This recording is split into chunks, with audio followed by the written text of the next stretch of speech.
8 minutes past the hour. Welcome in to a brand new edition here of the Rick and Bubba Show. Good Time Gang Live, and we welcome you in. Let's go. Let's get it. One Eddie Van Adler, he is here. Fired up, ready for another day. I'm Speedy. There's Greg and Helmsy. Let's go. Rick and Bubba join us in 1 hour from now. Will a meet we know could spin at any moment. It's there for you. Always fun. We kind of just throw it on you. Nothing we really plan out. It's just hey, we feeling it, and let's do it. Will a meet could spin at any second now. Oh my gosh. There's something right out of the gate we want to discuss as far as diets and trends go that just got to break it down. Just gonna throw it at you a little bit.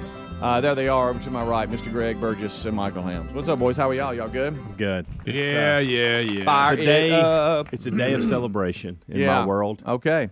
And I think for a lot of families out there today, and Greg, you're past this point. Speedy, you all but past this point. Yeah. And you know, as we sit yesterday and the weeks leading up to trying to figure out what schools are going to look like, and are we wearing a mask and not wearing a mask, and we hate this group and love this group, and now this group's mad at this group, and we all hate the superintendent, and we can't figure. I'm celebrating today. There you go. And you know why? Because I get about 21 hours a week of my life back. Oh. Because my kids are going back to school. Oh, wow. No online classes. And all going back in class. Hey, I don't care if they wear a mask or not, okay? Get out of I'm just going to do what the superintendent says. But I know that for 7 hours today, I get my life back. There you go. And if I'm doing the math right, let's see, what is that? That's 35 hours. Was that 35 hours a week? Where I don't have to worry about them. Know where they're at. I mean, I can't. There is a 10:30 till about a 2:30. You know what I get to do?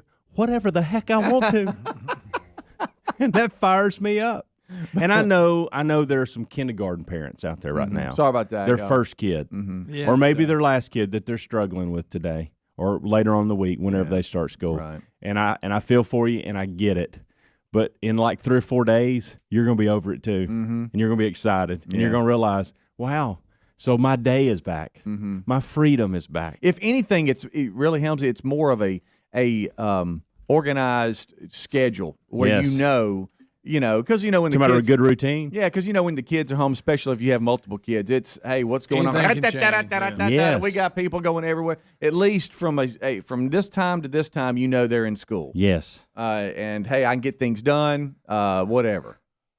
I can binge watch. I'm celebrating. Y'all can argue about the mask all day long. Today, I am excited. There you go. Well, I have never, and we were talking about this off air, this whole mask syndrome, vaccine syndrome, whatever, it has got everybody so divided. When it comes to going back to school, you got people that want to make their own choice, and they're screaming, no masks, don't mandate masks. So the schools, some of them going, all right, we are going to make a mandate masks for a certain period of time. Yeah. And then you have others going, hey, masks are strongly recommended, but we're not requiring masks. But hey, if you're on a school bus, you got to wear a mask because you're all in close quarters. This is not every school district, just some in the area where the flagship market is. And then you got people protesting on both sides. Well, you're not mandating masks, so I'm mad that you're not making my kids wear masks. You have some parents that are raising, because they're mad at the school board or superintendent for not requiring masks for the kids. And then you have others that are in school districts where they are requiring masks, and the parents are protesting because they shouldn't have to wear a mask. It's just all over the road in every market, every county, every school district, because there's no, and this is the biggest thing that's so frustrating to parents, there's no formality.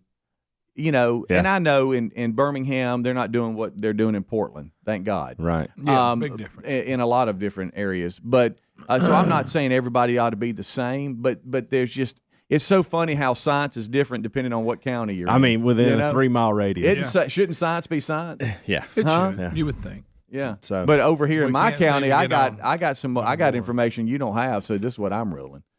But then I'm not going to. It's just bizarre, and it really man. does show the division amongst our society. Yeah. With this mask thing, and just as you said, there are let's just take there's 6 to 7 school districts in a 10-mile radius of where we're sitting right now. Yeah. Half of them went mask required, half of them did not.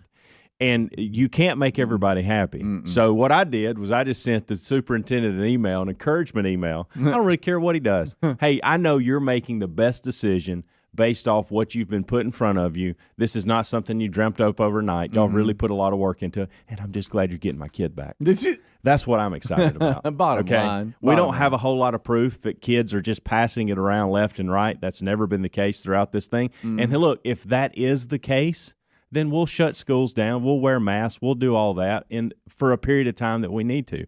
Right now, there's no evidence of that. So keep my kid. Okay. This is really a big topic. It's crazy this week, and depending on where you live, schools, some of them maybe already started. Some not this week. It's next week. But with kids not being in class for so long, and I understand in some states and in some districts, and if you're in private school, it's different. I'm just talking about overall, most kids, school was shut down last year, and some were able to go, but most went to online and all this. So it's a big week because kids are now going back to school, and so it's a big topic. And it's just there's tons of controversy, and it's just amazing because I don't have the time. Maybe it's just me. Maybe I should care more. But I don't have the time to know what my neighbors do in 3 houses down, and I'm not going to go knock on their door and tell them what they need to do. Yeah. I'm going to take care of my family and try to make the best decisions for me. Some of you have more time, I guess, or maybe you're just better multitaskers than me. But y'all got a lot of time to protest and complain, and I was going to use some other language and just raise Cain. I don't understand, man. I've noticed a trend with it, too, and I told Amanda last night, and she wasn't very happy with – but then after I explained it, she was like, wow, so you're all over this. Yeah. And I'm going to leave that alone because I don't want to have to deal with emails today during my free time that I have. There you go. Hey, we've had a kid at home since November. Yeah. I mean, between having COVID and the protocols, and then Braden, remember, Braden didn't go back. He wanted to try the homeschooling thing. Yeah. That worked out. And wanted to play more tennis and all that. And so we thought, well, this would be a good time to do that. So we've had somebody at the house since November of I guess that'd be 2020. Yeah. Yeah. Yeah, it's really weird. That's why I'm excited, Greg. It's freedom. And I'm going to send this out, too. I'm already getting it from some friends. Giggly. The doctor that spoke to the school board, we have that. Some of you aren't sure if we have it, and you're sending it to us. This was probably, I guess, the last 24 hours, the biggest video that went viral on the whole COVID thing and returning to school. You had a doctor that stood up in front of a school board, and it looked like it was a parent meeting or whatever, school board meeting, and really broke everything down when it comes to the virus and how vaccines and all this kind of stuff. And we have that. And I don't know if we'll play it or not, but we have had it as a staff. We've discussed probably it. Too long to play, but worth to watch. And we'll put it in show notes. I just want to make sure because we check your email. It's in there probably 20 times. Sure. And people that ran into them bees. Yeah, we got that sense. It's rivaling it. Yeah. But it's that one's big on social media and everybody sharing it for the time being until it's pulled down. But we do have that link, and that might be on the table today as well. But, hey, I got something I got to bring to y'all, especially you, Helmsy. I think you might be in on. I'm not sure. Okay? We'll be right back. Rick and Bubba.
22 minutes past the hour, kickoff hour live. Rick and Bubba join us right after top of the hour for the main show.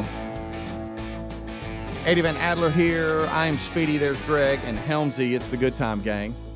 Rick and Bubba join us right after top of the hour. Will and Meat could spend today. A lot of stories, a lot of catching up to do. This one here, I'm not sure if I can get through this, but it's a real thing. I don't want y'all to think I'm making this up. Okay.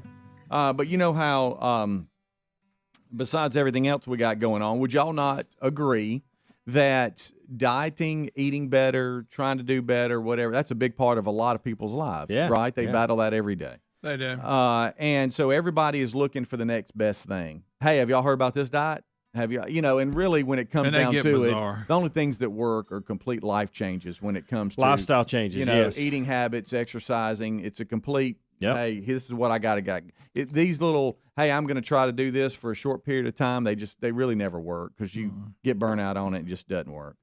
But yesterday, Greg, you were part of this, heard a little bit of it. There is a new diet that's hitting social media, and it's out there. And according to Hobie, it is one of the, I guess, trending diets that is making some ground, and it's called 75 Hard. Okay. 75 Hard. And I want to go over it a little bit with you and see 75. and see if maybe you think you could adapt this into your life. Okay, this is kind of some basic, the latest and greatest. some basic principles of the 75 Hard challenge, just when it comes to what you need to do. Now, let's not talk about exercising, all this. This is what you need to do to follow the diet. These are some basic principles. Okay. You work out twice a day for at least 45 minutes. And what does that mean? One of these workouts must be an outdoor session, although it's not explained why. Okay. Outdoor. It's got to be something outdoor. So I could hit tennis balls for 45 minutes. Right. And then go inside and do something else for 45 minutes. It doesn't specify what it has to be. Right. I mean, again, this is just principles. Right. We're going to get to the specifics here in a minute, right? Correct. Okay. I'm following. I'm tracking. I want to see if you're all in or not. Or if you. I mean, this is just outdoors. This is a trendy, little diet. 75 Hard. Work out twice a day. 40. Basically, you're doing 2 a days. You're splitting it up, and somehow. Maybe you can do a 45-minute morning workout and then 45 minutes in the afternoon, something else. But one needs to be twice outside. I'm just in my mind. I'm playing it out the way I would do it. All right. Drink 4 liters of water per day. Well, I think I do that already. That ain't no problem. Right. Check. No problem. All right. So y'all like the water? Yeah. Okay. Yeah. No problem with that. Although the creator of this diet doesn't specify which foods this includes, he doesn't allow alcohol or cheat meals. It's unclear what qualifies as a cheat meal, but I think common sense could probably apply. I'm out. Okay, I know cheat that stuff. meals, Well, like Greg, you've got to be a lot of discipline here. I like a good cheat meal. Right. I thought it was the alcohol that got you out. No. It's the cheat meal. Come on, you gonna sit there and go, oh, I got to eat this good stuff 24/7? Yeah. You serious? Read a book. Okay. At least 10 pages a day. This doesn't make any sense. See, this is where it gets a little odd. I can tell you why. Look, and I like to read, by the way. I could do that. How many pages? I'm sorry. Wait a minute. It has to be nonfiction. Read 10. Time out. So this diet, I got to read something, and it has to be nonfiction. Right. Read. It's going to affect my diet. I think it's just the mindset. I like where this is going. Sure read 10 pages of nonfiction a day. Okay. Why nonfiction? I do want clarification on that. Picture me going through and doing everything right and go, dadgummit, that book I wrote was like a biography. It wasn't nonfiction. Take a 5-minute cold shower a day. That one I can't do. You can't? No, not 5 minutes. 5 minutes. That's hard to do. That's hard. That's 75 hard. There. We've come to a roadblock here with me. That's a tough one. Cold I can read the 10 pages of nonfiction. I'm not getting in the cold shower. The first 30 seconds of that cold shower is the worst, and then once your body adjusts to the temperature, it's not that bad. Look, I like a good fiction and a good nonfiction. I just don't understand what it matters. I don't either. As far as want more clarification on that. So the 5-minute shower, the cold shower. That sounds like that's not long. That's long. Is this like the mindset of cryotherapy? Is that what this is doing? It could be. I think it's guys messing with it. This sounds like somebody messing with it. After my outside workout, I could do it. Right.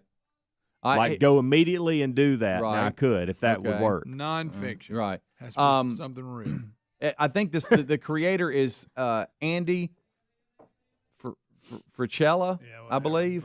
Frischella, I'm not sure, but he's got his before and after pictures here.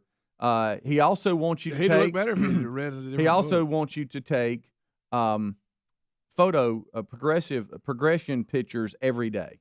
Every day you got to take a progression. Now, he didn't picture. want you sharing them on social media and stuff, does he? He just wants you to take Right, them. right. You Just gotta for be your just own for thing. you. To You got to able be to look at. naked. Yeah, and basically the 75 hard is this is a 75-day challenge. So every day It's hard. It's every day up to 75. You need to take hard to do. like progression. That shower's got me photos. too blocked at the moment. It's the only thing I can't do at Yeah. this time. He says it takes willingness to win, Greg. It Okay. does. All right. He said there are skills you can develop through this process if you choose to commit to making these changes and follows these guidelines every single day. You'll be amazed at what your body will do. But you got to read 10 minutes of I can do nonfiction all per the stuff day. except the Take a shower's gonna be 5-minute Shower. cold shower, and then it goes through. The exercising, of course, is key because it's 2 45-minute workouts. But one But he session has doesn't to be say outside. what kind of workout. No, he does not.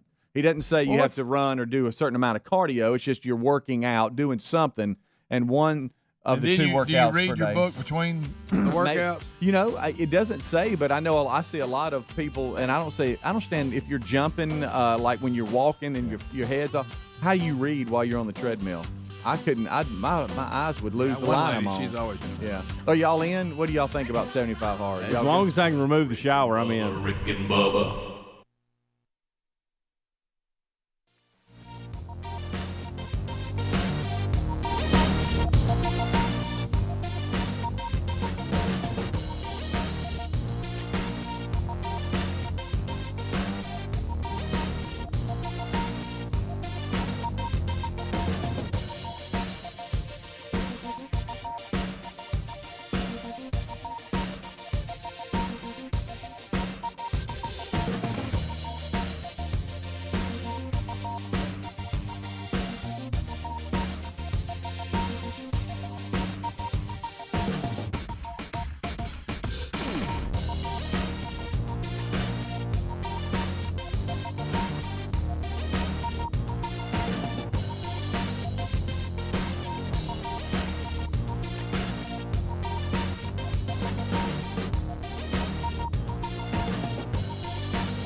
We are back now, 25 minutes until top of the hour.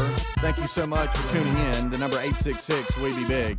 Well, Greg, it's time for your meaningless bowl, the one that you ran on all the time, and that's the college football preseason poll that you say makes no sense at all because nobody's played, but it's supposed to be released this afternoon if you're listening live on Tuesday.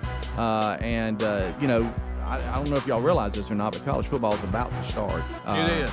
High school's a couple weeks away from kicking off. Yeah, and the USA Today coaches preseason poll is going to be released this afternoon. No surprise that Alabama is expected to be number one. You got some top fivers there that they're assuming are going to be in it. Clemson, Georgia, Ohio State.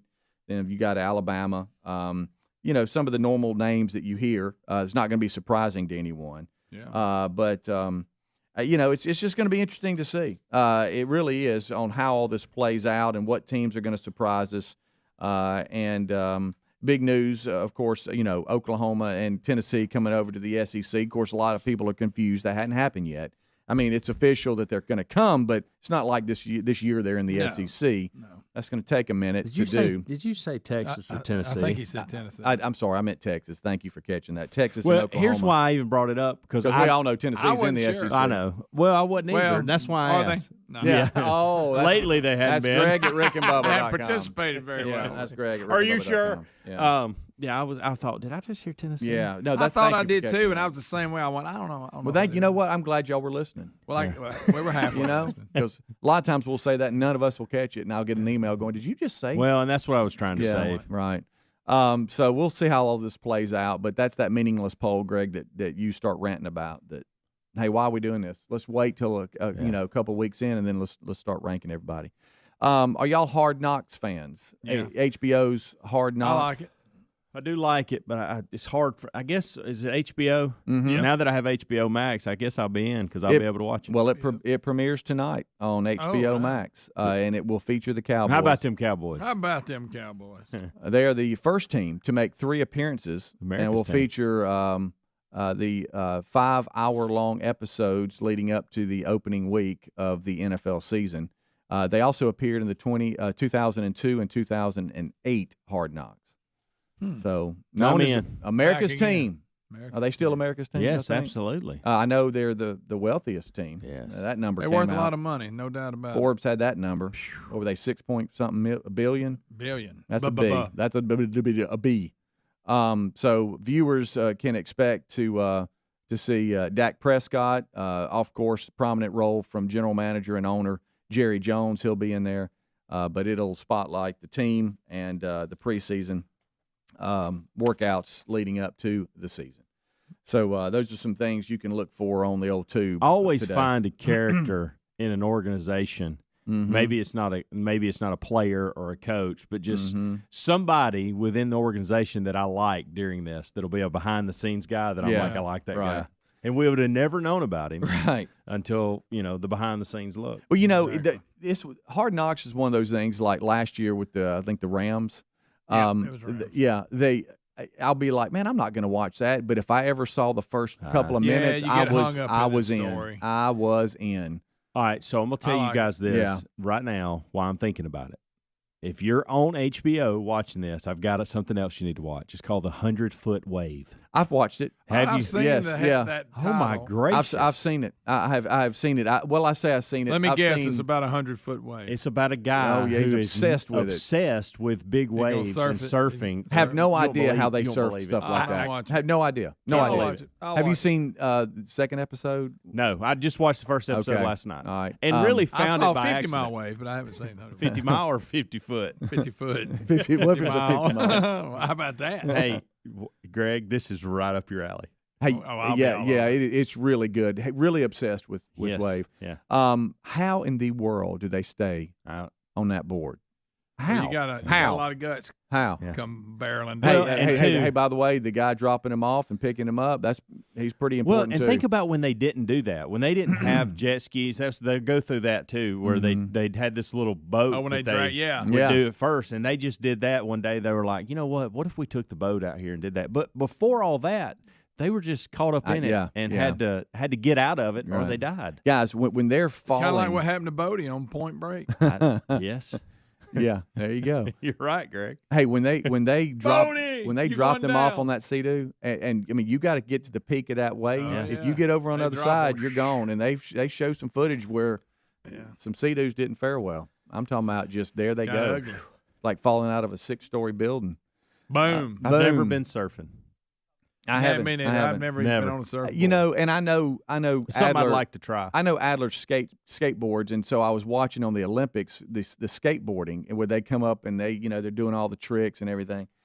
I think my biggest thing, and I don't know if Adler says this is how you have to train your body.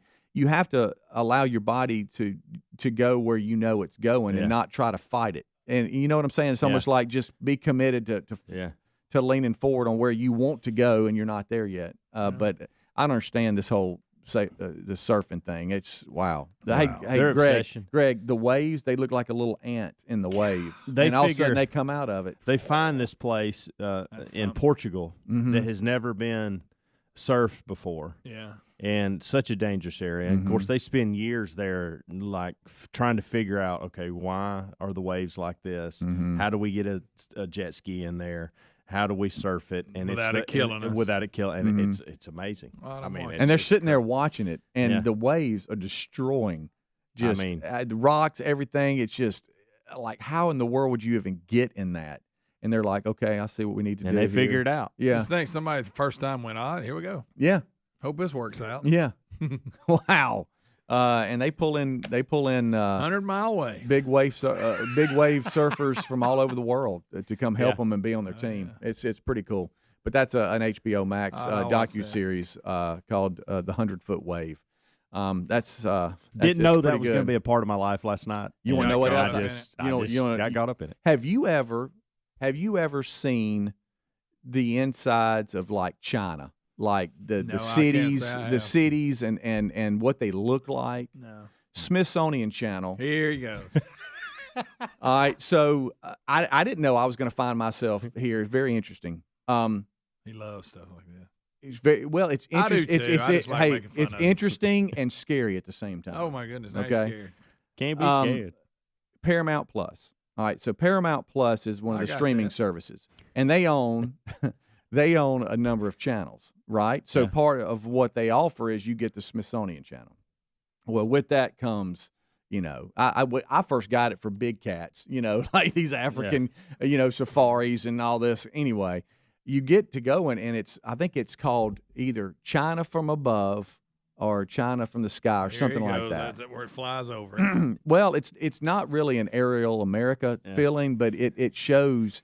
And it's got like 6 different episodes, and one of them is inside China's big cities or whatever. Guys, what they're doing now. This is I think when they filmed this, it was 2018, so it's a little dated. Matter of fact, there was even one reference to this is going to be completed in 2020. But the sky rises, the population, what they're building. There it is, China from Above. Thank you, Adler.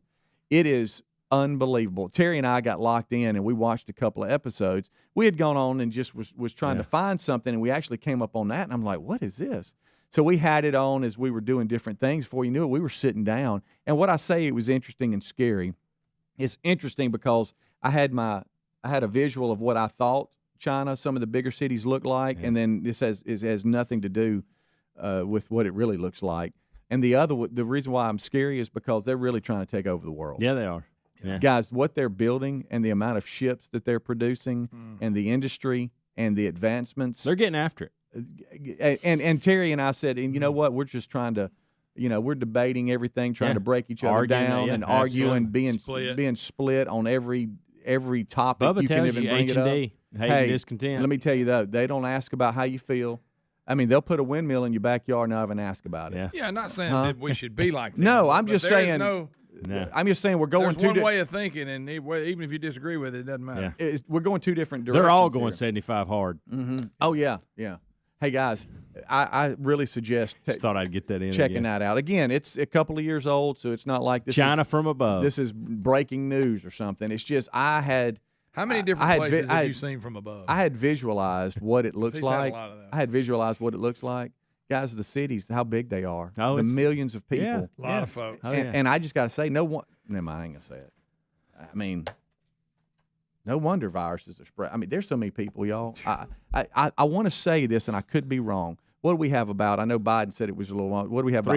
328 million Americans, right? 300. You can say 330 in land safe. Okay, 330. Yeah. I think they have 1.2 billion. Yeah. I think I have that right. I think they were saying one Stacked in there like cordwood. Yeah, one major city and surrounding areas had like I think 2 or 3 of their cities had half the population. It was like 600 million. Yeah. Jeez. And let that sit for a little bit. Folks.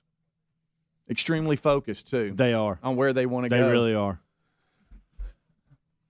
I just sat there going, wow, really? They're doing that. Meanwhile, we're signing petitions to have masks or not have masks. Yeah.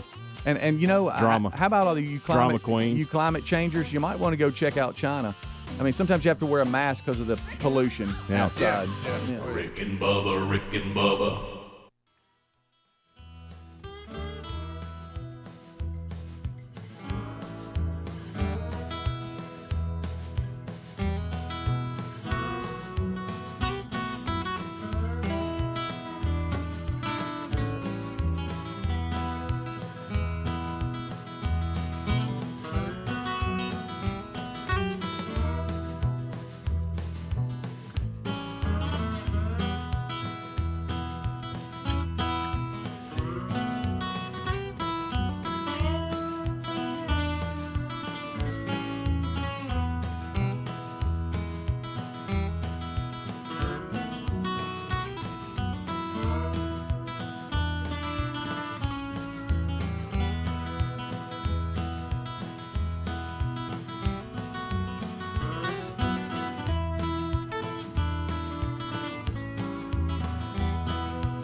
8 minutes until top of the hour.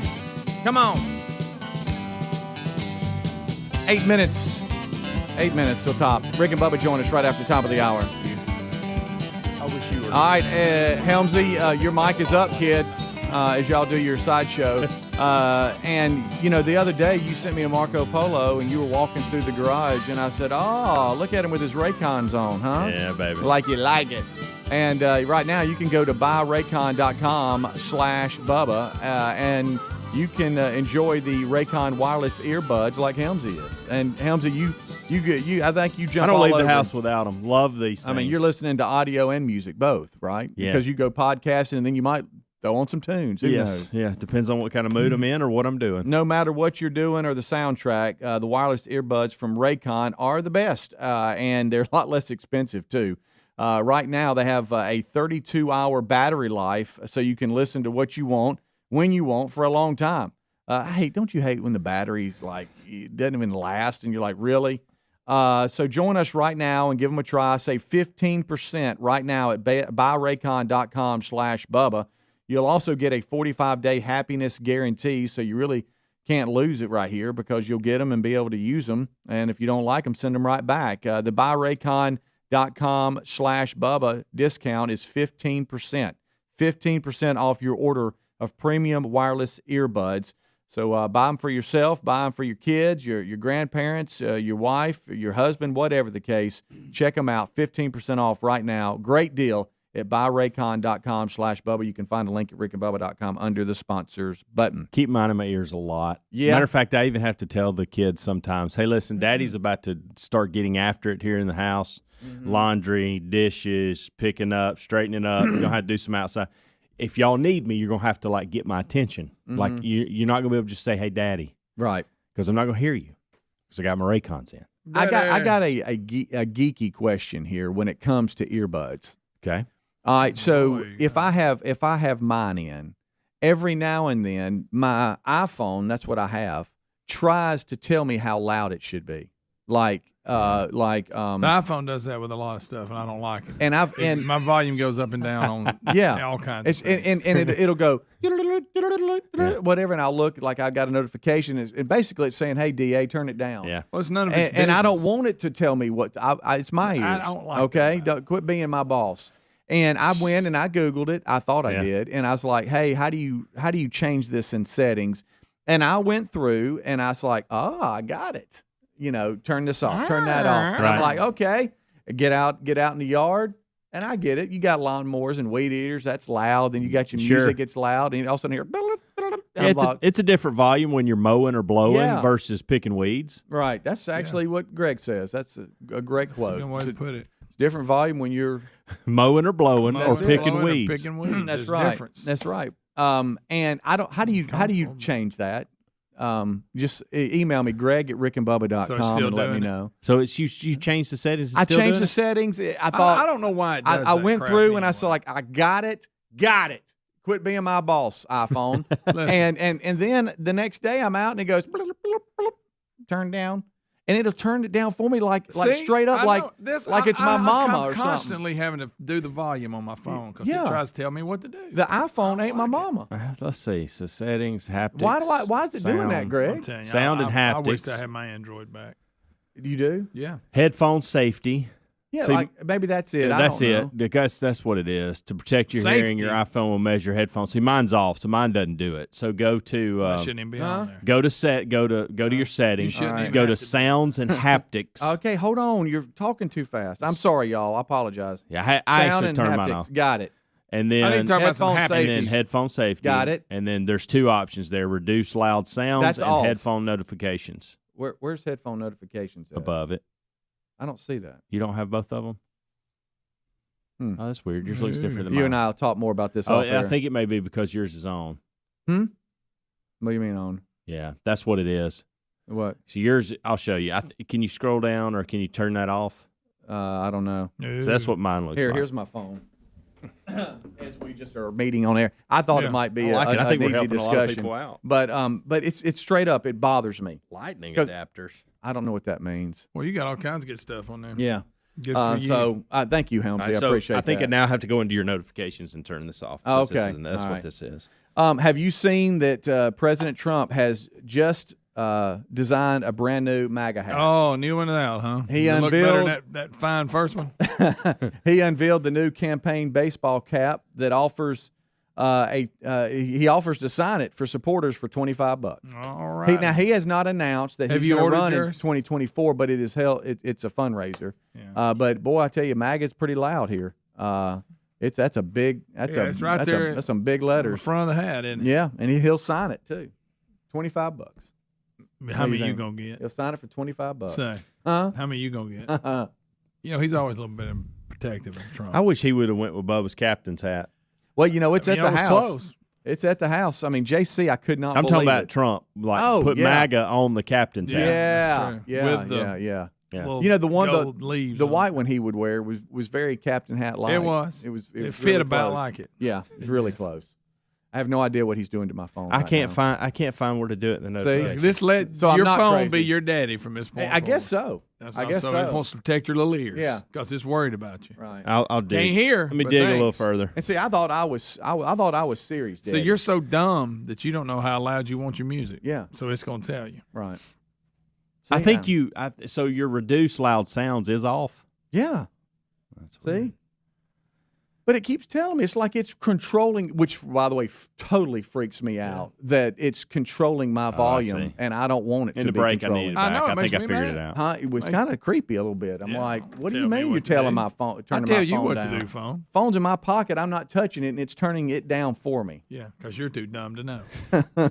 Hey, I get. I know that I listen to music too loud. I get that. Well, they don't know what level your hearing is. Maybe you don't hear well. Raise your hand if you like to. How feel, does it know feel if the your beat. hearing is Yeah, I good? do. Who likes to feel the beat a little bit? Yeah. You got to feel. Got to rally your head. I And do. then plus, if you've got equipment running, weed eaters, trimmers, lawnmower, you got to have that music loud to even hear it.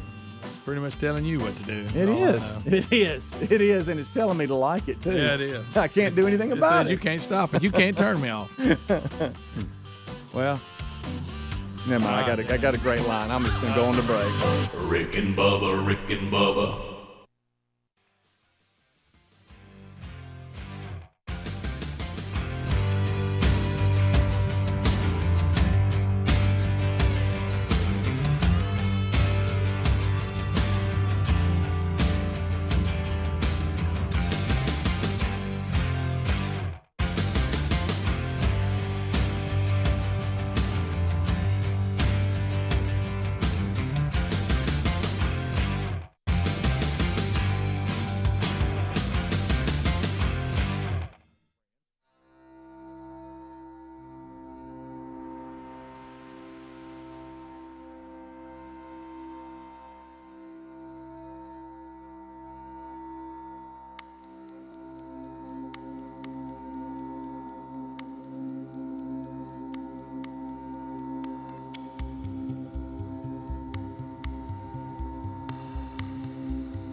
the gravy, please. Rick and Bubba. Ooh, it brings me to my knees. Rick and Bubba. I can't start another. 6 minutes past the hour of the Rick and Bubba Show. Thank you for being with us. It is a brand new hour, and you can be part of it by the number I just gave you. Don't forget our website either, Rick and Bubba, spell out the word and.com, for all the things you could ever want to know about the Rick and Bubba Show. We start this hour with the national anthem.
Rick and Bubba, another hour has begun, and we are thankful that you are here. Speedy, the real Greg Burgess, Helmsy, Eddie Van Adler, the gang is all ready to go.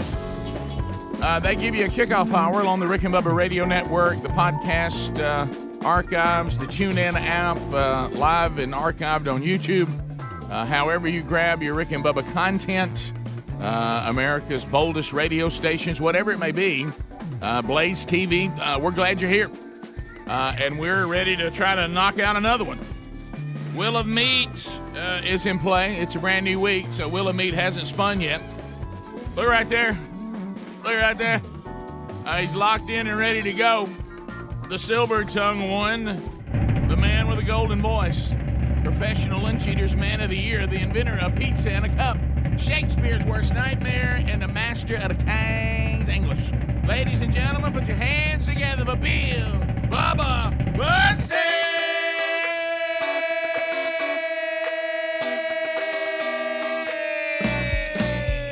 Hey, Bubba! How about it, Rick Burgess? Friends, neighbors, associates everywhere. Come on! Somebody got amnesia.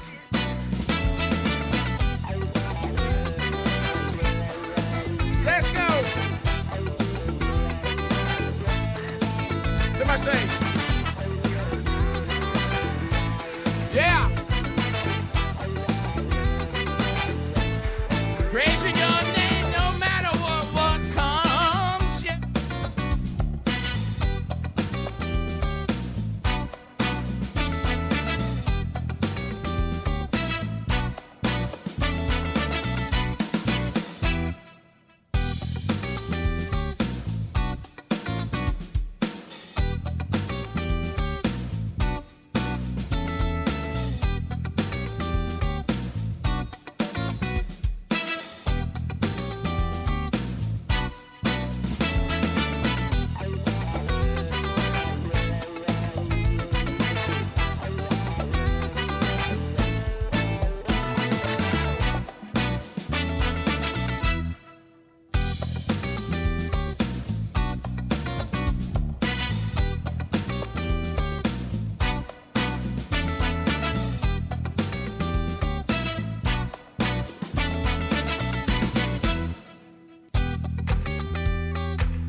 Crowder, man.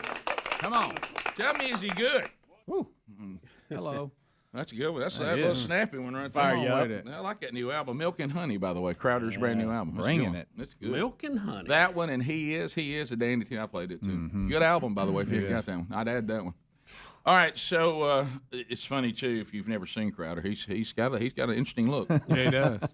It's he looks like he walked out of the woods, grabbed the guitar, and said, "Let's go." Beard rocking. But I like him though. I don't know if you know how much Yeah.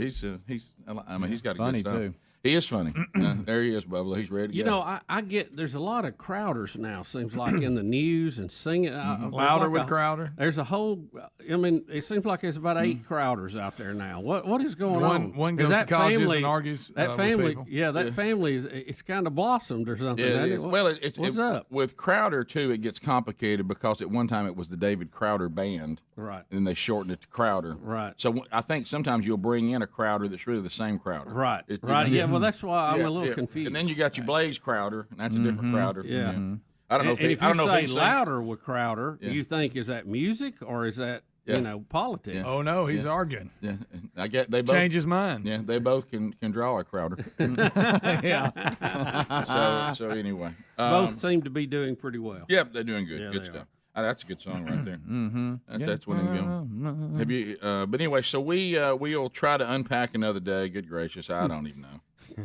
I don't know. It's Have you ever got to the point where you're watching something and you're trying to get involved in it, and you're thinking to yourself, "Hey man, yeah, I think I'm gonna get involved. I'm gonna get in here, and I'm gonna figure out, and I'm glad to be here." And then finally, you look at something, I'm out. I'm just. I don't know what there's so many things going on right now. Beat down, don't you? Well, it's just you don't know anymore. I mean, when I say we know, through the prism of the Word of God, we know what the truth is and what it isn't on the big picture. Yeah. But the little stuff, this fallen world, and it's become so fake and disingenuous and propaganda and agenda driven. And like we've talked about in the show, the tribes and the tribalism and the cancel and the mobs, it's just good luck to y'all out there. I just, y'all can have it. Can you just? I'm gonna get involved in what I know to be true and what I know matters, and the rest of it, just good luck to you. All you can do. Can you just declare I'm not going to participate? Yeah. I mean, it's just good luck to y'all out there. Now, if some of y'all want to waste this valuable time you got left before you stand before the one and only holy God, just bearing yourself into all this for hours on day, just searching and looking and watching and arguing, then y'all go right ahead. It just doesn't. If you can go in and say, well, I think this is true, and I agree with this, so I think this is where I'm going to be. But if you can't figure that out, then you just kind of go with the guidance of what you have inside you, and you roll from there. Now, if you don't have that inside you, then it's a little aimless out there. Yeah. But I know what really matters, and I'm just going to kind of hold to that. The rest of it just kind of Stay in that lane. That's where I'm gonna stay. You can make yourself sick, worried about getting sick. Yeah, You can.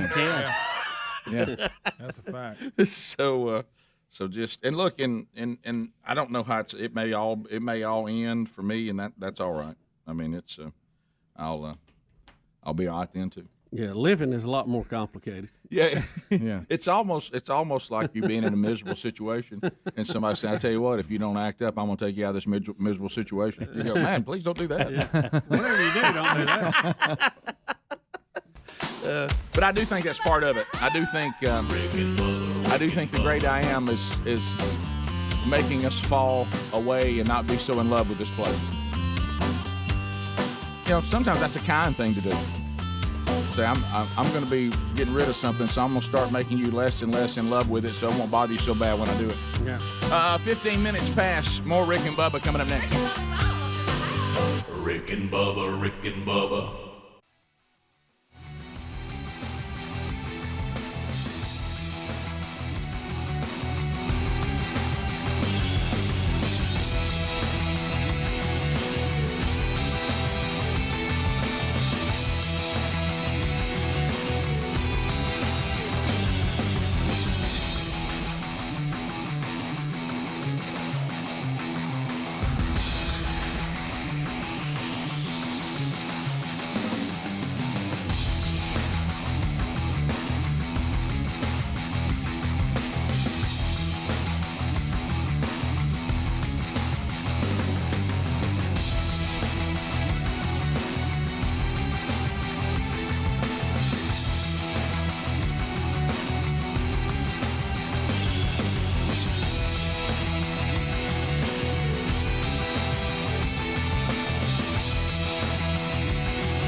21 minutes past the hour of the Rick and Bubba Show. 866 We Be Big is the number. All right, so got this couple of videos that were sent to us throughout the day yesterday. This is one of them. People are calling this the ultimate Karen move. And I'm sorry for all of you out there, and I know some Karens. I know it's hard for you guys that y'all got stuck in all this, that now your name has become a negative. Oh, yeah, I'm saying. Poor Karen. I mean, golly. So I know some of you, I will say this, and did I dream this? Maybe it was when I was at a cabin and Bubba Are you dreaming too? And Bubba was screaming for me to get out. I told Sherry about the air stay. Of course, she tried to break it down. I said, I don't know. I don't have any plans to go to California or live in a cabin. But anyway. It was really dark wood on it. Be careful if you see that. But we did move back into our bedroom last night, so that was good. Oh, that's a big deal. Now, if you want your glass to put back on your shower, you can wait 2 more weeks. Uh-oh. Yeah. But anyway, so. But you're back in your bed. Yeah, back into bed. And this is what's funny about the shower thing. This is glass that they took off. It's not new glass. It's just the original shower glass. But for some reason, the glass people they've gone off somewhere, and I don't know when they'll return. But anyway, but everything else is done, so that's okay. good. And except for a few vents or something. But baby steps, Rick. Yeah, but I slept in my own bed last night for the first time in a month or so. So how'd that feel? It felt good. It felt normal. Now, if you want to take a shower, you still got to go somewhere else. But I mean, unless you want to get water everywhere. Look, you're getting close. Getting close. But anyway, so this Karen person, but didn't we see that like it has affected people naming babies Karen? That this name, oh yeah, this it's name way is, down. It's way down the list. This name is going to be like removed from. But anyway, so this woman, and you hear, I thought the person whose house she came to handled it really well. Very well. Very well. This is a level-headed person that was not going to get pulled into this world. But if I have to give you this, because I had a hard time figuring it out on the video till they finally showed me at the end what she was talking about. Yeah. But apparently, you've all seen these. There's a flag for everything. Oh yeah, you can have your flag here, there, everywhere. And in the month of June, here, you're only allowed to fly one. Right. But anyway, so but the people have their team flags. Sometimes the American flag. State flag. Yeah, here a flag, there a flag. Pirate flag. And people will put up flags for just about anything. Well, apparently Disney, of course, is not going to miss a chance to make $1. And there are Disney flags, and this one has the character Tigger on it. Correct. That her husband, I guess the woman's husband sounds like, put it up. A brother or husband. Maybe it was a brother. Yeah. You're right. I don't know who put it up, but Yeah. but one of the neighbors in this neighborhood is furious about the Tigger flag. Doesn't like it. Doesn't like it, and she comes to the door. Now we have all these door, cameras, and security cameras. So every time you come to somebody's house, everybody has it on camera now. Right. So here it is. Interaction with Karen. How are you? I'm good. How are you? I want to talk about this Tigger flag. Okay. I don't like it. Okay, why not? Now, I thought the American flag was real nice. Uh-huh. I don't say nothing about the shrubbery being cut. I don't say nothing about the backyard. But now, I don't like that. Oh, okay, I didn't hang that. My brother hung that. I know. I'm just telling you, I don't like it. Okay. And we have rules. I won't have to go find out what they are, but I don't like that. I should have done that this first. Isn't a homeowners association, though. No, but there's rules for the community. There is called Williamsburg something, and there's rules. Oh my God. Okay. She's really informed. I'm just saying, I don't like it. Listen, It makes it look tacky. Welcome. Makes the neighborhood look tacky. It doesn't, but that's okay. Huh? I said it doesn't, but it's okay. You're allowed your opinion. Okay. Thank you. Uh-huh. I'm gonna find out about it. All right. Well, you have a good day. Ignored. So this was the offensive flag. Yes, it is Tigger from Winnie the Pooh. So there you go. Well, there's rules about it. I don't know what they are. Well, you heard the woman say we're not in a homeowner association. Yeah, but we got rules. We got rules. Ladies, I think Williamsburg something. I mean, there's people like that you like squirt with water hose. You really know. would. who takes the time of day? Well, I don't like it. What are you? I don't like it. How does the Tigger flag affect this person at all? Well, yeah, like I say, it looked like it's a pretty big yard. It didn't look like they were an apartment, and it was blowing over on her property. So, people are going to have to chill out. She don't like it. yeah. Well, I thought the homeowner, again, let me reiterate, Yeah, really she- handled herself well. She handled it much better than most people, including Ish would. Including Ish. For our German listening friends. Well, I mean, it's but you have to understand that we're now moving into. That's not that. No, Y'all, that's kind of funny. Yeah. I mean, I kind of wish I had a Tigger flag. And she has kids. It's obvious because Right. you heard them.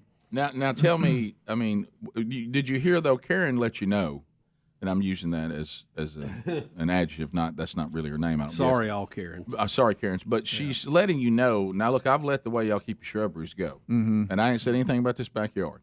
So this is her moment also to let you know that I look at the houses here and I critique yards, I critique shrubs, Right. Yeah, I critique the house didn't look orange or anything. But No. the Tigger flag is where it ends.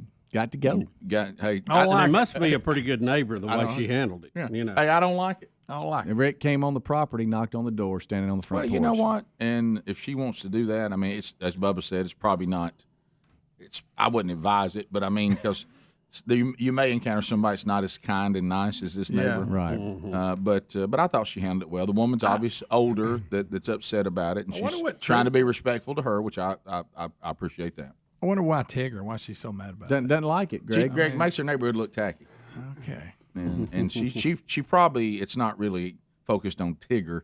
She doesn't like the idea of any cartoon flag guess of any so. kind, and she thought the flag was silly, and she didn't like it. Doesn't like it. Of course, now if you have kids, I mean, it may be something fun you can do with your kids. Right. But, Yeah. So this went pretty viral on Twitter and a couple other social media platforms, and evidently the older lady that complained got word of this and realized that it's going all over the country or whatever. And so she drove past the homeowner's house with her window down and just yelled, "Sorry!" Did and she? kept going. Yes, that's evidently that's what happened. So the homeowner posted a follow-up video because people wanted to know what happened or whatever. Yeah. And she called it a drive-by apology. Okay. Can I Drive-by apology. Can I tell you As something? opposed to a drive-by shooting. Yeah. Sorry. That's the new thing now. So I'm gonna come and be bold in your face about your flag, but I won't come and get in the face and say I'm sorry. Yeah. I didn't behave. I'm gonna yell at I'll her do as that I as I'm drive by. going by. Yeah. Great. But you know me, and now Disney has all kinds of copyright, so I doubt I could find one. I'm sure there's an off version of it somewhere, but I would have had somebody dressed as Tigger running up and down the street. Yeah. Oh, yeah. How you like that? Standing out there waving as she goes by. Yeah. Yeah. Greg, you remember that good night look at that moment where you saw the playback and you went, wow, that was bad? Yeah. Do you think the neighbor saw the playback of how she was acting on the front porch and went, wow, so I actually went there, knocked on the door and said that? I'm sorry. I'm gonna. Tigger's not that I'm bad. gonna bet an adult kid of hers saw it. Yep. And called her and said, "Mom, what in the heck are you doing? Right. Have you lost your Right. gourd? Yeah. Right. You keep this up, they're gonna put you in a home." Right. And then probably had a big switch right there. Right. look. Is that how the phone goes? What if that was on the front door? I wish that was. By the way, I remember Greg going and seeing that exact show. I know. Still going. Do you remember that? Yes. I remember that exact show. Six Flags. That exact stage, that exact everything. Don't you? Yeah, I remember taking kids. I remember being kind of stoked about it. Yeah. Bottom of the hour, 866 We Be Big. Rick and Bubba, Rick and Bubba.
It is 35 minutes past the hour. Rick and Bubba Show. Thank you for being with us today. All right, so when we first start talking about Gabby.com/Bubba, were you like me? Gabby, what is Gabby? Get a better insurance. That's what those 4 letters mean, GABI.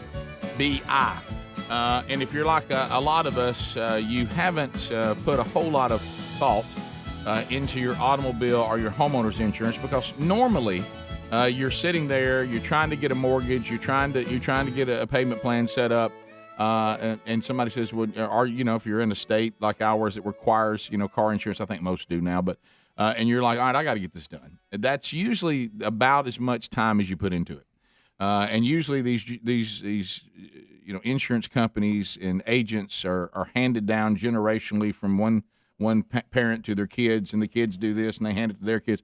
But it may be time for you to look, and these are not ballpark guesses, by the way.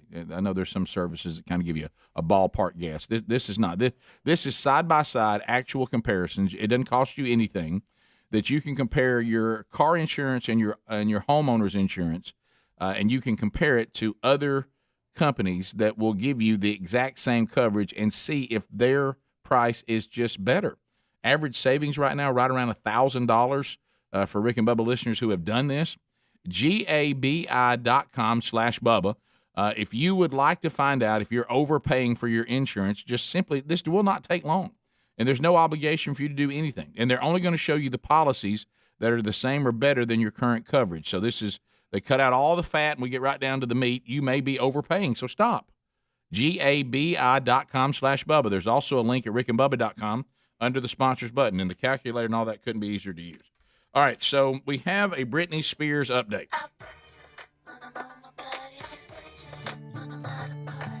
Bubba has compared it in the break to moments like Leon Lett, almost to the end zone, trying to celebrate. I mean, Britney, you had it. You had the public. You even had Bubba saying, for the love of God, give the girl her money. I mean, look, you're a grown woman. Your daddy's running your stuff. He thinks he still needs to. There's some odd things there. You had everybody saying she's grown. Give her money, even if she blows through it. It's her money. And if you just not. Rick, she had public opinion. She had momentum. Everybody was screaming "Free Britney." I mean, look, she's made the money. She may be crazier than an outhouse rat, okay? But she's a grown up. Let her spend. If I was a judge, I would hold like $1 million back and let somebody oversee that. I don't know that it needs to be her dad at this point. He may be crazy as her. I don't know. Right. But at least he don't get on Instagram and show us he's crazy. Right. Leon Lett was probably one of the biggest fumbles of all time. He is going in the end zone. A defensive lineman who picks up a ball is about to score, and he doesn't tuck the ball away and finish the run. And was that BB that came up behind him and stripped him of it and prevented him from scoring a touchdown, which would have been probably the only one in NFL history he would ever get to score. And it's always been looked at as, hey, that was one of the dumbest things ever. Right. There's been a lot of those. Poor old Leon Lett. I know. Now I know the Minnesota Vikings proudly have one that ran the wrong way. Right. I remember that. That was 70. With Marshall? Is that what I'm saying? Yeah. It was Marshall. Yeah. Alan Page, Carl Eller, Jim Marshall. That's and part of the front line there. Yeah. But Britney had this. Now a judge has denied a request to move her hearing up sooner. She has also denied an effort to remove her father, Jamie, as conservator immediately. Judge Penny said that they're just going to have to wait. The hearing is a month away. But there was such movement. Everybody felt so confident. They were like, hey, let's move this thing up. Let's ask for an immediate dismissal. We got momentum. Right. Meanwhile, Britney continues her battle on Instagram and said Monday that she will be posting less from now on, and it has been suggested that she should be more cautious about what she shares. Really? Yeah, and Bubba, a little late for that. Bubba, one of those coming. Somebody won't like that Free Britney flag. Yeah. That's right. Bubba, also one of the people giving her advice, according to this story, was former Backstreet Boy Brian Luttrell. Hmm. And he said, I'm cautioning her to be very cautious about what she posts. No, I think this is gone. She went way too far. This ain't right. just I kind of stepped over the line. Right.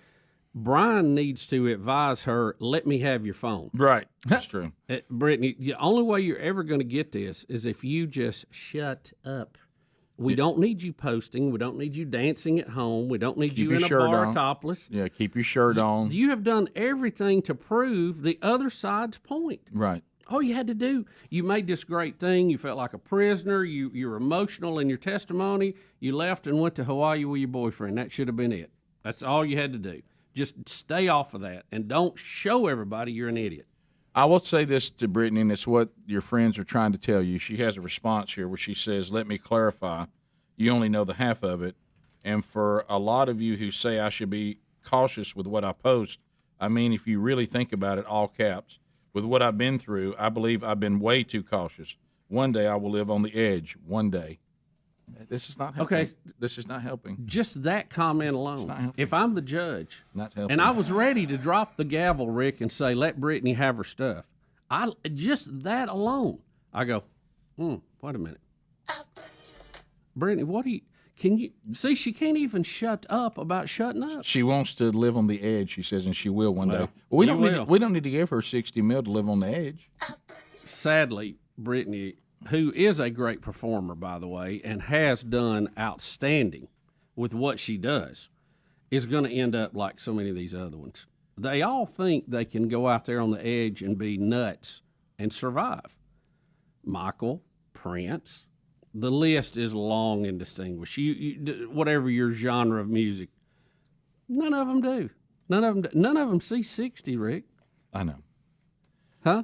Don't forget the 21 Club we had back in the 60s. Oh, yeah. So many of them never see, Right. 30.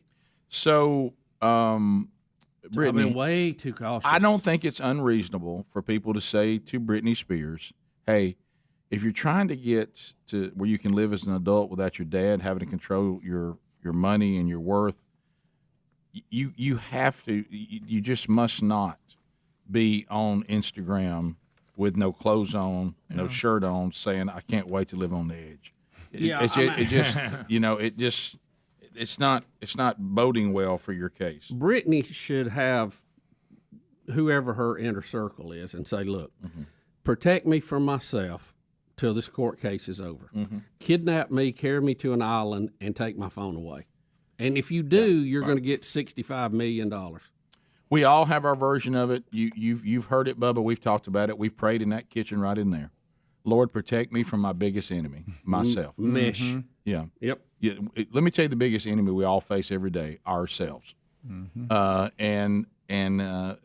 You have to. If you don't have other people speaking into your life and you're actually listening, because we're all delusional about who we really are and how we come across. And it's just to what level of and Brittany's at a level that needs help. I mean, it is. Yeah, it's just, and Rick, a lot of times people will ask me, and it's become kind of a standard answer for me. People will say, well, how are you doing? And I'll say, well, I'm doing pretty good. The only problems I brought on myself. 100%. If I could get out of the way of myself. Right. Rick, how are things going? You talking about other than self-induced things? Yeah. Other than hitting myself in the face with a hammer, I'm great. The number of things that just dropped on me and I had nothing to do with, not many. So anyway, it's sad. It's a sad thing, and I hope she will listen. But the more she posts and the more bizarre comments she makes, the less likely she's going to get what she wants. Well, yeah, I mean, she can't really grasp that, which may be making the point of her dad. If you're, how many things has the dad had online where he looks like he's psycho? Goes back to this again. 0. Right. Well, it goes back to this again, and I've told this analogy before, but it's a good one. And the dad is taking this deal. I remember when one of our many coaching stints that we've all had here, they were going to shut down those of us that tended to work the officials a little bit, okay? And they said, let me tell you what's going to happen tonight in this game right here. How about you can say nothing? Nothing. They said you can say nothing. If you say one thing, any of you, either coach, to the official, then we're going to penalize you. This was lacrosse. Put a guy in the penalty box for the maximum amount, and you're going to be removed from the sideline. And I remember looking at the coach I was coached with. I said, that's going to be difficult for us, but it's nowhere near as difficult it's going to be for him, the guy we were coaching against. I said, the minute this game goes south, if we can just get something going our way, I said, he will not make it. He cannot live in that environment. So our strategy is not to plead our case. That's unfair. We just be silent. And I promise you he can't make it. It's almost like you need a bag. And that's to what her dad scream is. That's what her dad is doing with her. Let's just be quiet. I promise you, she'll self-destruct. Yeah. You know, let her plead our case. Yeah. And of course, I was right. Brittany, we're pulling for you. Hey, I'm on the free Britney wagon, but Brittany, you got to help us out. Yeah, help us to help you. Yep. It's so there it is. Denial to have it moved up and to kind of. The judge says, no, we're still going to slow walk this because I think I need to see how you're doing. We'll be back. Rick and Bubba, Rick and Bubba.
It is 9 minutes to the top of the hour. The Rick and Bubba Show, 866.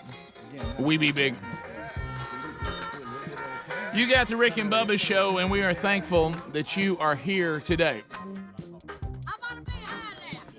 All right, so we take a look around the wacky world here.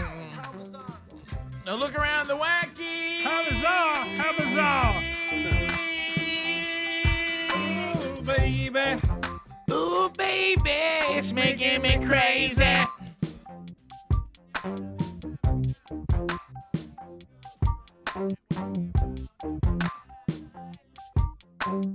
feel good.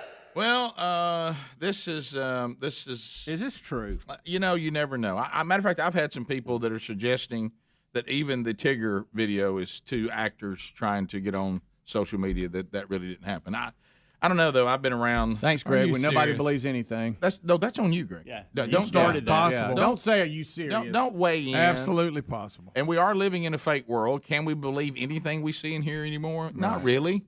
Not really. You just do the best you can. Yeah. But I mean, we've got a show to do, and we just have to. You know, sometimes we have to go and do what we got. And if some of it turns out to not be real, we'll come back and correct it. If it is, we'll keep moving. Yep. There's just only so much you can do with all the access to information, which means what do we also have more access to? Mm-hmm. Bad information. So anyway, this seems to be a story that was that people have out, but we don't know if it's true. It does have a picture.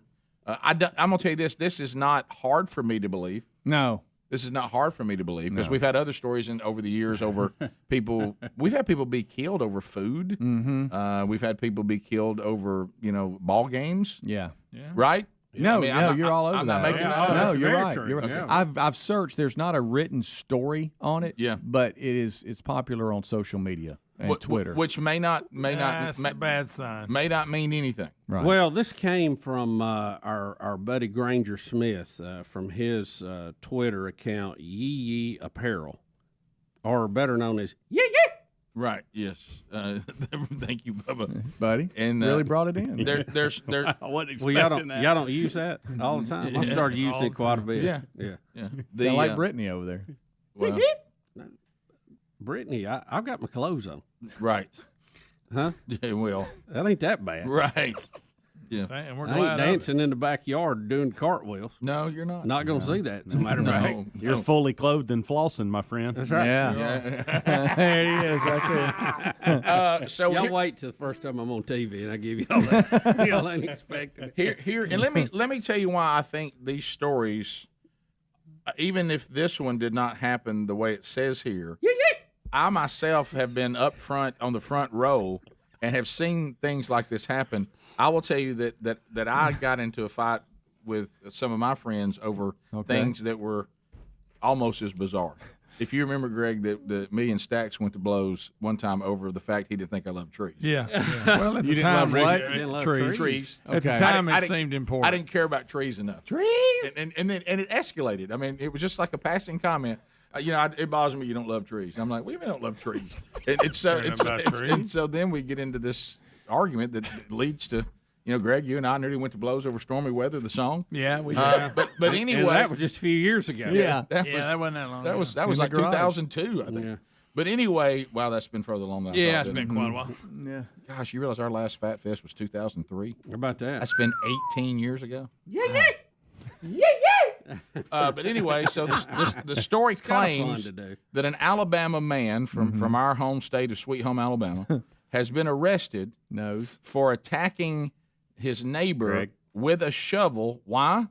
because the neighbor allegedly told him that Busch Light tastes just like water. Well, them's fighting words, buddy. Greg, I don't know if it was on his own property. It says neighbor. So you disagree with that statement? Agree? What do you think? I'm not an expert on Busch Light. That's not on. Right. It never. Now, is that what kind of what beer? What does that fall into? Oh, that's right there with Natty and all them. So is that what? I mean, it's not what a high group? utility. No, that's right there. Or That's utility that's beer? bargain. That's a bargain. That's beer. bargain basement beer. Did you see that wall Pabst. chart I sent you on the families of beer? It looks like the periodic table. Have you seen that? I almost ordered that for you. A lot of science involved. Bubba, I didn't need that. I've got a walking. See, everybody has that low level, and then Anheuser-Busch has Natty. Yeah. Where's Pabst Coors. Blue Ribbon? Oh, it's making a comeback. You know, it was out. Coors has Keystone. Right. Yeah. You know, What Pabst was was that one on that show we've been watching. What was that was one? making a comeback. Yeah. that they used to have the commercial when they popped the lid? The bull came running through. What was that? Slits Malt Liquor Bull. Was it Slits? Somebody over. That was awesome. Them great commercials. Just tear up a place. Well, let me tell you something. And I wasn't there. But But like that beer was doing to them. yeah, I wasn't there. But Greg told me, and that he was at a gathering one time. Oh, right. And remember, wasn't it one of those Longhorns, Yeah. like the big bulls? Yeah, and they were balancing them on the head. We'll know who opened the Slits Malt Liquor. So a guy walks. did it? A guy walks through. Said, "Who opened Slits Malt Liquor?" And he had the horns on his head. But anyway, so allegedly, this guy got upset that Busch Light said his neighbor said it tastes just like water, and he hit But him you with a say shovel. it's a bargain beer, right? yeah. So I mean, Bargain it could basement. be. Yeah. It could be that, right? Well, Greg, It's worth arguing. Greg, you think he said, you don't mean that? Yeah, he probably said, "What'd you say? I don't want you drinking that. It tastes just like water." But let me Shovel. but let me go back to this again. And you know, we learned this in the grocery business. And Bubba, you and I saw it firsthand. Okay, and that's more of Bubba and I's expertise is the grocery business. And as you can tell by looking at us, but the we did learn that sometimes you pay for a logo, and that's it. That they will then do the off brands, but it's just the same product, and they put the grocery store's brand or something like that on it, and you buy it cheaper, but really you're buying the same thing. Yeah, they have a name for that. Like, Remember, even our great value. yeah, even our uncle showed us that. Remember when he was in the grocery business? And let's say we make candy bars, and we had a famous candy bar. But at the same factory, we'd be putting candy bars out with Piggly Wiggly's logo Correct. on it, Publix logo, all that. But there's no same difference. candy bar, totally different price, marketing totally different. I'll give you an example. I used to work at Food World. The milk truck would show up, and I would unload Food World milk and Barber's milk off the same truck. That's exactly what I'm talking about. So is there a possibility that the beers do the same thing? Hey, man, I don't know. They call it their bargain basement, but really Keystone and Coors Light is the same beer just with different logo. Well, here we go. Rick, you're going to get a shovel upside the head here. He just gave you a beer face, I'm Rick. just simply. I don't know what the difference is. I'm You're just right. simply asking. I'm not Possible. saying. Let me ask Possible. you this: Could a brand have You're like right. a really good beer and then slightly water it down for their cheaper beer? I'm just You're asking. right. Now we know in the grocery business, it's apples and apples. All you're paying for is a logo. Yeah. All you're paying for is a logo. Possible, right? Yeah. So, top of the hour, 866 We Be Big is our number. We'll be back more. The Rick and Bubba show is coming up. So we think this actually happened. It doesn't surprise us. We've seen this bad and worse. Rick and Bubba, Rick and Bubba.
6 minutes past the hour of the Rick and Bubba Show, 866. We Be Big is the number. As a brand new hour of the Rick and Bubba Show has begun, and we thank you for being with us. Meat is back in play for another week, so that could happen at any moment on the Rick and Bubba Show. Also, be listening for other chances for you to win that may rise up with some classic Rick and Bubba games. Could happen at any time on the program. We'll get to your phone calls coming up this hour as well. Welcome back. There's Bill Bubba Bussy.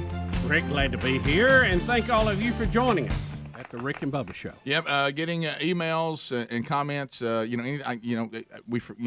I remember when it first started happening when they put us on Turner South years ago, and being radio guys, it was always odd when people would start saying, "Hey, what's that on your face?" and "Hey, Bubba's got something on the back of his shirt." And I'm like, "Oh, people are see us now."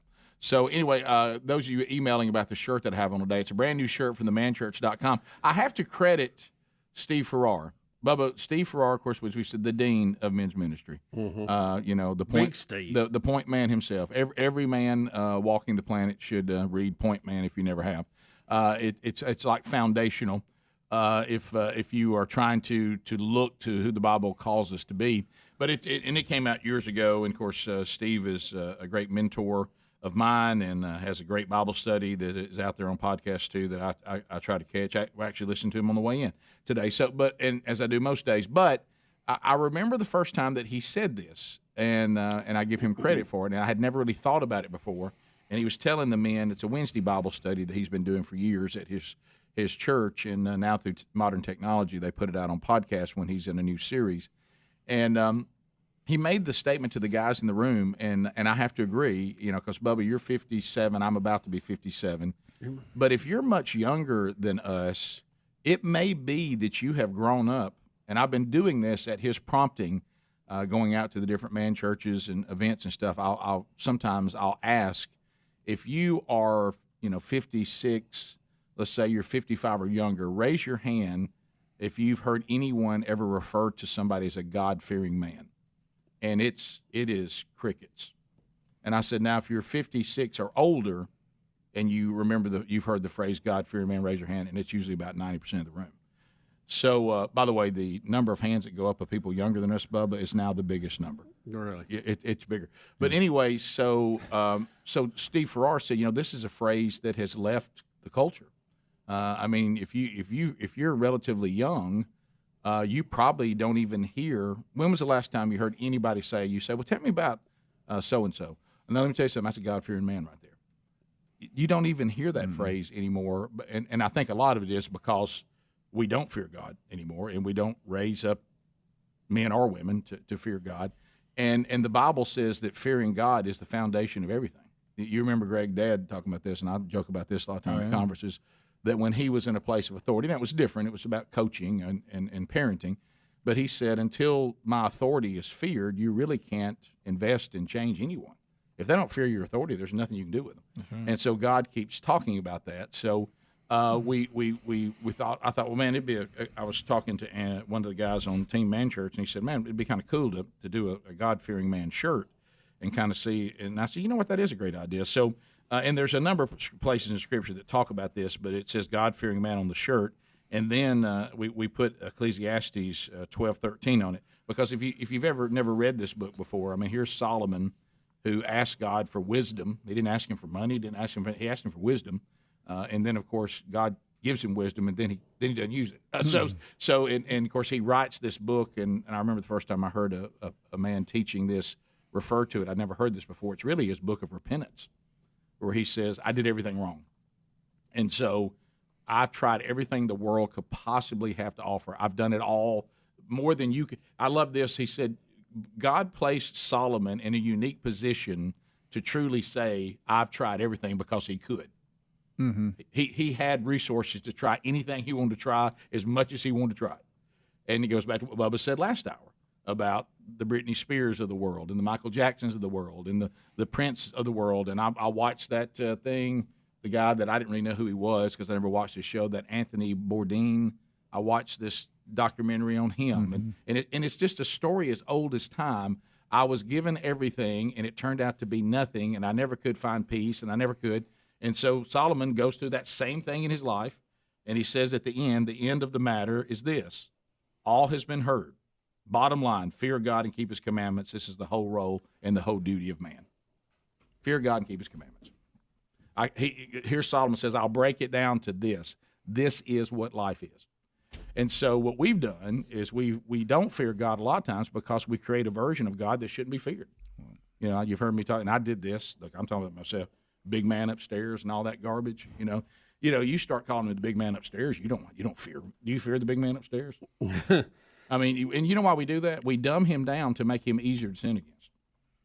So if there's no fear of God, then when you're doing something, you're not concerned whether God sees it or not because you don't fear him because you've dumbed him down to something that he's not.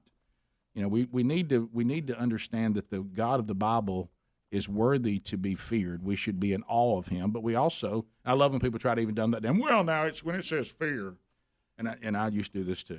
It's not talking about just being terrified. Yeah, it is. It's talking about respect, and it's talking about being in awe of God, no question. But if you go back to the original Hebrew word that they're using when they first talk about fearing God in the Old Testament, that word also means to dread, to have a healthy dread of God, because the characteristics of God. Even we did that Bible study, knowing God. He's certainly merciful and he's certainly gracious. Aren't we glad of that, guys? Yes. And he is loving, but he is also wrath, and he is also judge. And if you don't understand that full counsel, then you don't fear him, and when you don't fear him, you don't obey him. So I don't think it's just a coincidence that we've removed this phrase from our vernacular, that we no longer talk about it anymore. I think we don't talk about it because you don't talk about something that you yourself don't do. So maybe it's time for us now more than ever to kind of maybe revisit that concept. And sure. Yeah. So anyway, you go to themanchurch.com, click on the store, and like some of the guys, because this is men's ministry, I remember some of the younger guys on our team. They were trying to be all hip and cool about the website. I said, can we just have a click that says "click here" for Man Church Apparel, please, please? So that's on there too. If you don't get in the store and can't do drop menus and all that, just go to where it says "click here" for Man Church Apparel. Y'all don't understand, guys that are my age. I fall for that.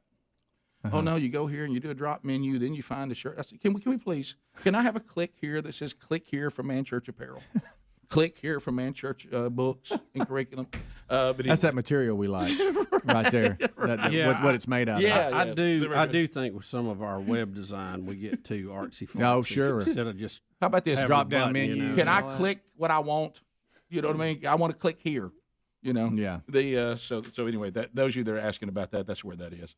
And we got some other stuff there too that you can always find. The Man Church, and put "the" in front of it, because if you just go to manchurch.com, you're going to end up with some movie some guy's trying to do.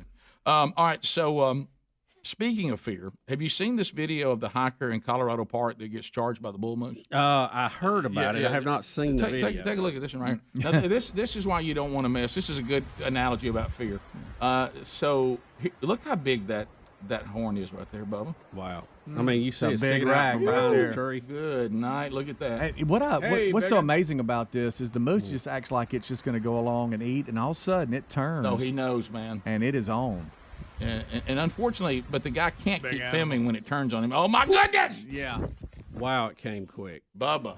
I mean, he's behind the tree eating like he's not even paying attention to him, and he turns and comes through that tree. Bubba, he does the famous, "Oh, I don't see you, I'm coming. Here I come." You know what he's doing? He's doing rubbing his horn on the It's tree. a big animal, y'all. Y'all, that's a lot of moose.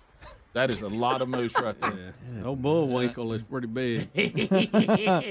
Watch this right here. Look, I don't see you. Oh, I see. I'm not even going to pay attention to you. look. I'm just coming out here and I'm just kind of eating, Of course, I see you How right about now. that beard hanging down? It looks funny, I can't wait to show my friends my video, and then I'm going to tell your video? Yeah! But what happened to him? Wow. Did he I don't know. That's what's frustrating Did it about get him? this. That's Did what's it so get him? frustrating. The video stops after the camera goes to the ground. But what's the story? Does though? somebody Did the guy know? make it? I mean, oh my goodness! Well, I guess if he's posting this, he did make it, but I don't know That how might bad. be his it buddy. was. That's a good point. Might be his buddy. Good. In memory of. In memory of Survivor. Does anybody see a beginning and end date at the bottom of that? Tell you what, I don't want that thing on me, Oh, We man. go phone trolling next. All 10 lines are available. 866 We Be Big. Rick and Bubba, Rick and Bubba.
To the people we go, 21 minutes past the hour.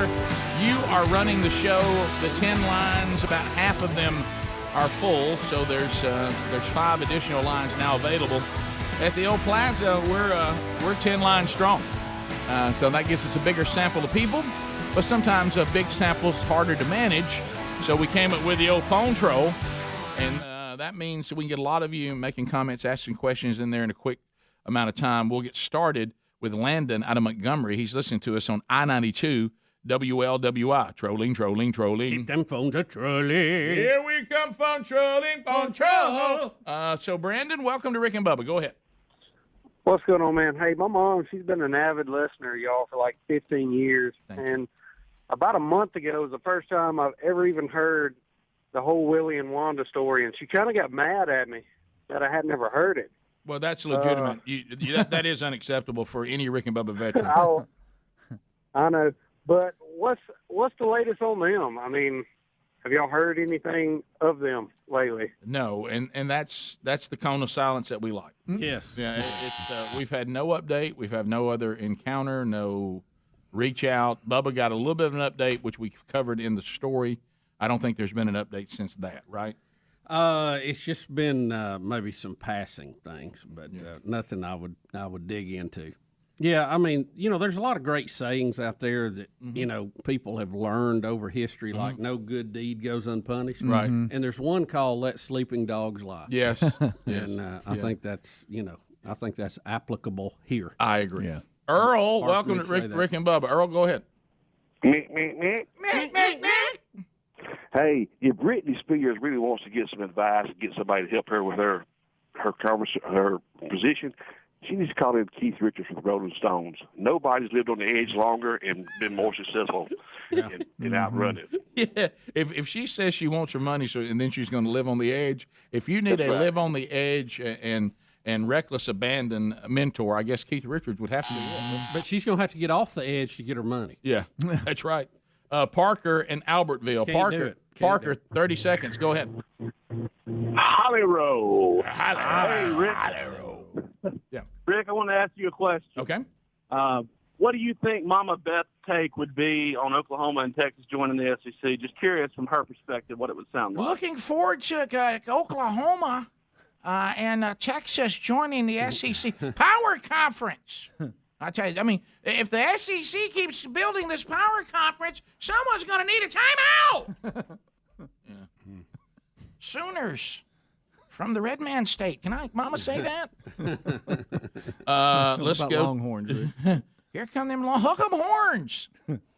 Let me tell you, if you think you're going to get a rule in the SEC that we can't turn the horns upside down, you are kidding yourself. That ain't happening in the SEC. Them horns can go. Jeff in Tennessee. Jeff, welcome to Rick and Bubba. 30 seconds. Go ahead. Hey, guys. Hey. Yep. I sent an email to Speedy and Greg. Greg, thanks for returning the email about putting a bit on the tune-in app on the weekends. I work a security job and drive around all night long and listen to you guys. I'd like to get that bit where the exploding watermelons in China. Man, that cracks me up every time I hear it, and even when I think about it, it cracks me up. Yeah, I think, sometimes you have to. What was that? I can't understand what you're saying. You have to be aware of the, your time. Some bits are timeless, some are not, and sometimes discretion is the greatest valor. Mm-hmm. So, what bit was it? Yeah. Okay. At one time it was no big deal. Now it would probably be problematic. Yeah, I mean, and that happens with a lot of stuff we've done over the years. Comedians. Thank the Lord above. The show has gone on long enough that we've crossed over a lot of changes in our society. Right. Right. Jeremiah in Los Angeles. Jeremiah, 30 seconds. Go ahead, buddy. Hey, I just wanted to call in and ask y'all, have y'all heard about what Kanye West been up to? Mm-hmm. Yeah, I heard he's living in the Georgia. It's not the Georgia Dome. Mercedes, and keeps having listening parties, but he's not released the. Yeah, he has. Did he? Yeah, did he finally? But it was delayed, right? It didn't come out when he thought it would. Jeremiah, the last update we had, he was 40-something thousand people were sitting in Mercedes Benz watching him listen to his music while they listened to it too. Is that true? Exactly. Yeah, I saw video from one of those listening parties, and he was dancing around at one point. Then he rolled around. Then it looked like he was sleeping. Yeah. It was really hard to follow from the highlights. I'll put it. Maybe if you were there, it had a more logical flow to it. Yeah, Jeremiah, you may have missed that show, but yeah, we did a whole. Here's what Kanye's doing. We even saw the room where he allegedly is sleeping and staying in the Mercedes-Benz Stadium, and the listening parties featured him walking around the arena listening as you listened with him. And people paid money to go sit down and watch Kanye listen to his music. But you know what? If you can get 42,000 tickets sold for people to watch you wear earbuds, I'm all in. And how much was it? Hey, what a great country. How much were those tickets, too? They were really I think expensive. they said 20 and 50, I believe. I can go back and look, but I think that's what we discovered. But, Rick, I saw one highlight. He had like a mattress, and he was under the cover laying on the pillow like he was sleeping. Yeah. So is that the same thing, or all of them different? Yeah. Or in this scenario, who are the people that you should be more concerned about? Kanye are the ones who bought the ticket to actually do it. Do you think some people are big fans, but do you think some went and goes, hey, let's go see what happens?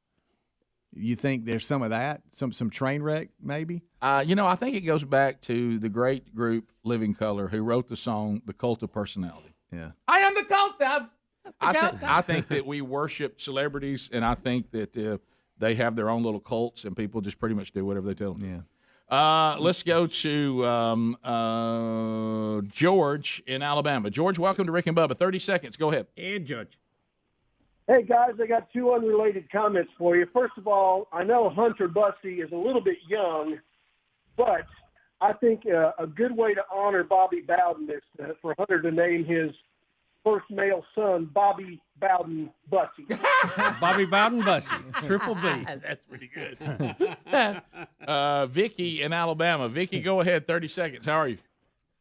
Hi, I'm good. How are y'all? Good. We're great. Good. We're great. Good. I just wanted to make a comment about the Tigger flag. If people could worry about something a little bit far worse than Tigger, they'd be better off. And I think everybody should do a drive-by of the Tigger flag and take pictures of it and make it like nothing. Yeah, if you're saying today I'm so upset about this problem in my life, I'm going to a neighbor and I'm going to talk to them about it, and that problem is a flag with the cartoon Tigger on it, get on your face and thank God above. I mean, you are living a blessed life. Let's go to Wes in Gadsden, Z93. Wes, go ahead, 30 seconds. I was thinking about the guy who called in and said you'd never heard the Willie and Wanda story.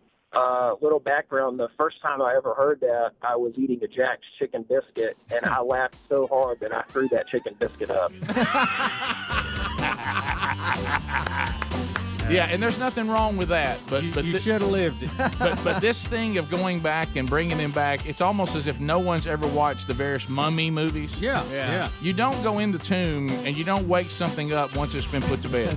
You just sit back and you remember it and you reflect on it and maybe even throw up a biscuit over it. Yeah. Rick and Bubba, Rick and Bubba.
$35 minutes past the hour. The Rick and Bubba Show, we're back. 866-WE-BE-BIG is our number. GoodRx.com/Bubba be our sponsor. Look, prescription drugs can be extremely expensive. And let's face it, getting the care you need to stay healthy shouldn't be this hard or require us to take out a loan. So if you're looking for a resource that may help you save money on your prescriptions, then use GoodRx.com/Bubba. They'll help you find the lowest price on prescriptions every time. This is not an insurance, okay? GoodRx.com can instantly compare prices for your prescription at every pharmacy in your neighborhood, and the savings are up to as much as 80%, which I think we all agree that's a big number. It's free and easy to use, and many times it's often cheaper than using the insurance copay or even Medicare. With GoodRx.com/Bubba, you can find discounts for your prescriptions at over 70,000 pharmacies at places like CVS, Walgreens, Rite Aid, Walmart, Kroger, and more. It's the #1 most downloaded medical app available, and millions of Americans use it to get affordable health care every month. So why don't you join them and start saving up to 80% on your prescriptions today by simply going to GoodRx.com/Bubba. Also, you can find a link at rickandbubba.com right there under the sponsors button.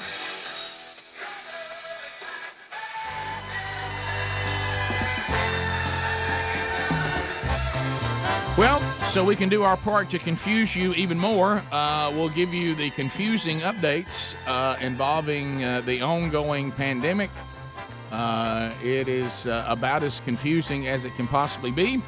We will only add to that confusion today by giving you two different resources saying two different things. So yeah, it's just it's aggravating if you're looking for the science here, because it's all over the road. The politics and the leadership in our country is all over the road. We have cities that are moving to mask mandates. We have establishments moving to mask mandates. And then we have states that are making it illegal to have mask mandates. And some threatening to hold money if you make a mask mandate. You have the governor of Arkansas that had a mask mandate and now says it was a mistake. So, it's all over the road. And we've been talking about the natural, free-range, organic antibodies. That has been a big topic on the show. CDC has a report out as of yesterday. The CDC investigation shows 2.3 times the number of reinfections with natural immunity compared to breakthrough infection in those who are vaccinated. This is a new study from the CDC. It's their weekly MMWR report. It shows 2.3 times the number of reinfections with natural immunity compared to breakthrough infection in those who are vaccinated. The CDC investigators examined data from Kentucky residents infected with COVID-19 in 2020. They compared the vaccination status of those reinfected in May and June 2021 to the residents who had not been reinfected. And they come up with this data and all this stuff. I don't know all the details of the study. It's a lot of boring numbers that you'll have to dig through. But the bottom line is that they are saying that getting a vaccine is better than natural immunity. They're saying if you had it, still get the vaccine. We've heard that from some of our local doctors.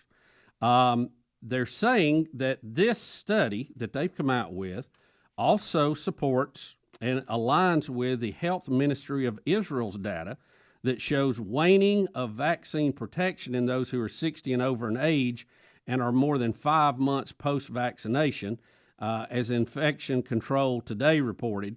And they go into all their numbers about exactly how long immunity is lasting naturally and from the vaccine and blah blah blah. Which you can just fall into the jello here as deep as you want. Well, here's where all that is problematic, and you just heard it with the Israel part at the end.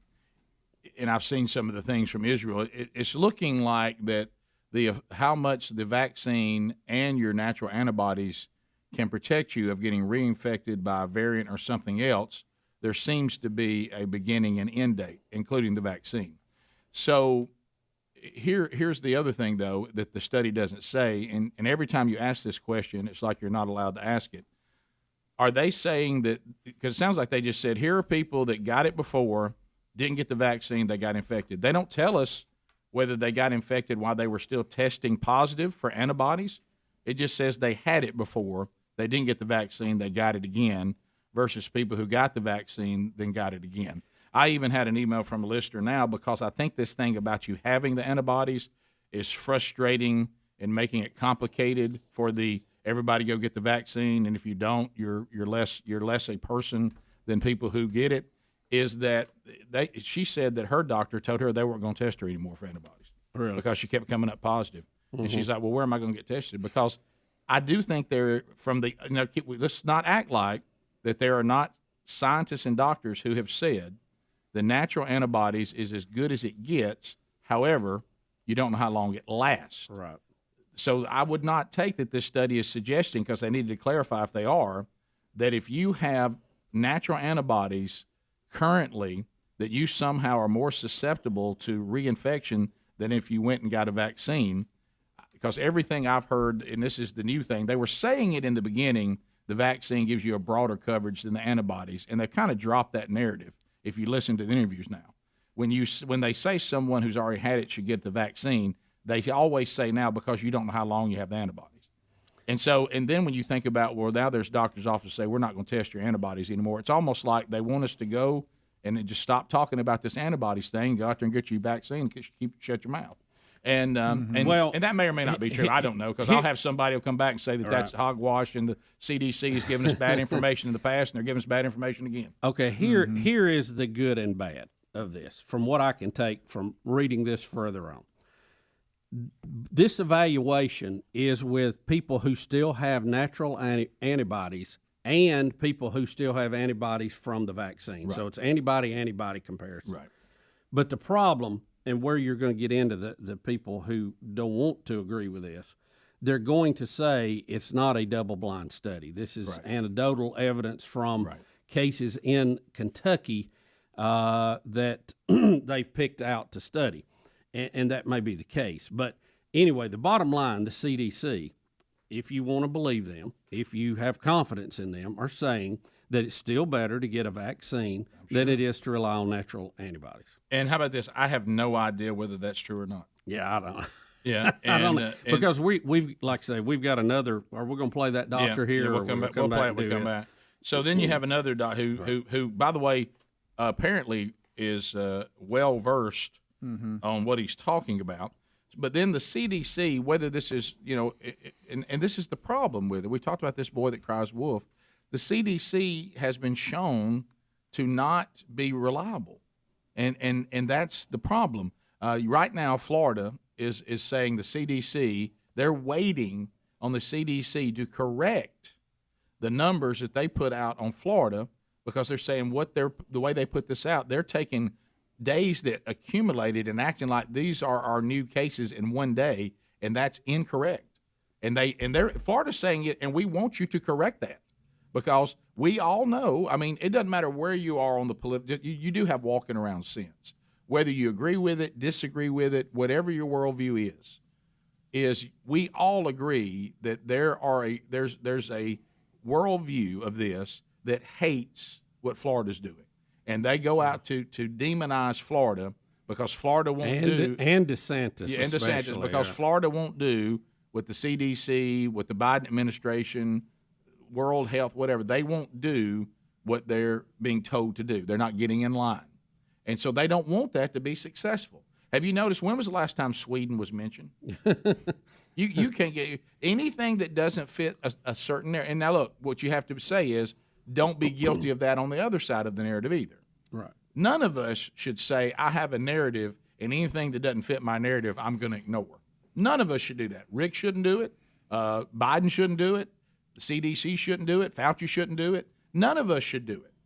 But because what's happening is we're all, and I know y'all are saying, if he says tribalism again, but I have to, we're getting to the point where we're trying to get in these neat little groups, and anything that makes our worldview complicated and it's not as straightforward as we want it, we just act like we didn't hear that. We put our fingers in the ear.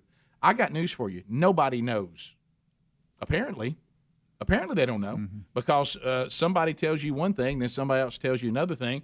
Then I know in my own life, looking at cases of people that I know, I see some people that got it that I was shocked, and I see some people who didn't get it and thought they were going to get it for sure and didn't do anything. We're around it, we're immersed in it, and they didn't have the vaccine. They did have it before, but their antibodies in the test said it had rolled off. And I got a dad right now, relatively young and healthy. He's in the middle of his family. Everybody got it but him, and nobody knows why. We'll be back. More Rick and Bubba next. Rick and Bubba, Rick and Bubba.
10 minutes to the top of the hour, the Rick and Bubba Show. 866-WE-BE-BIG is the number, and we thank you for being with us. All right, so here's the video that everybody was sending us yesterday. Do I have the information to go with it? Speedy, I'm looking. Yeah, is there a story with it, too? There's the doctor is Dr. Dan Stock, I believe, and it's out of the Mount Vernon school system. Yep. And he's talking to that school board in what appears to be a school board meeting on mask mandates or whatever. Yeah, and stands up to talk. And he gives his resume, and he basically says we have to understand what we're dealing with, and we've dealt with this conference before, as you said, Bub, I think yesterday or the day before. Or Friday. And so he stands up at the school board and he says, I just want to give you the information because you guys don't have any expertise on this, and I'm going to try to give you some guidance on this mask mandate and what we're actually dealing with and how we need to approach it. So here he is. Guilty as charged. Dr. Dan Stock, 5777 West 700 North McCordsville, Indiana. To address your comment about, geez, it's hard to believe we're 18 months into this and still having a problem, and I would suggest the reason we still have a problem is because we're doing things that are not useful, and we're getting our sources of information from the Indiana State Board of Health and the CDC, who actually don't bother to read science before they do this. I'm actually a functional family medicine physician. That means I am specially trained in immunology and inflammation regulation, and everything being recommended by the CDC and the State Board of Health is actually contrary to all the rules of science.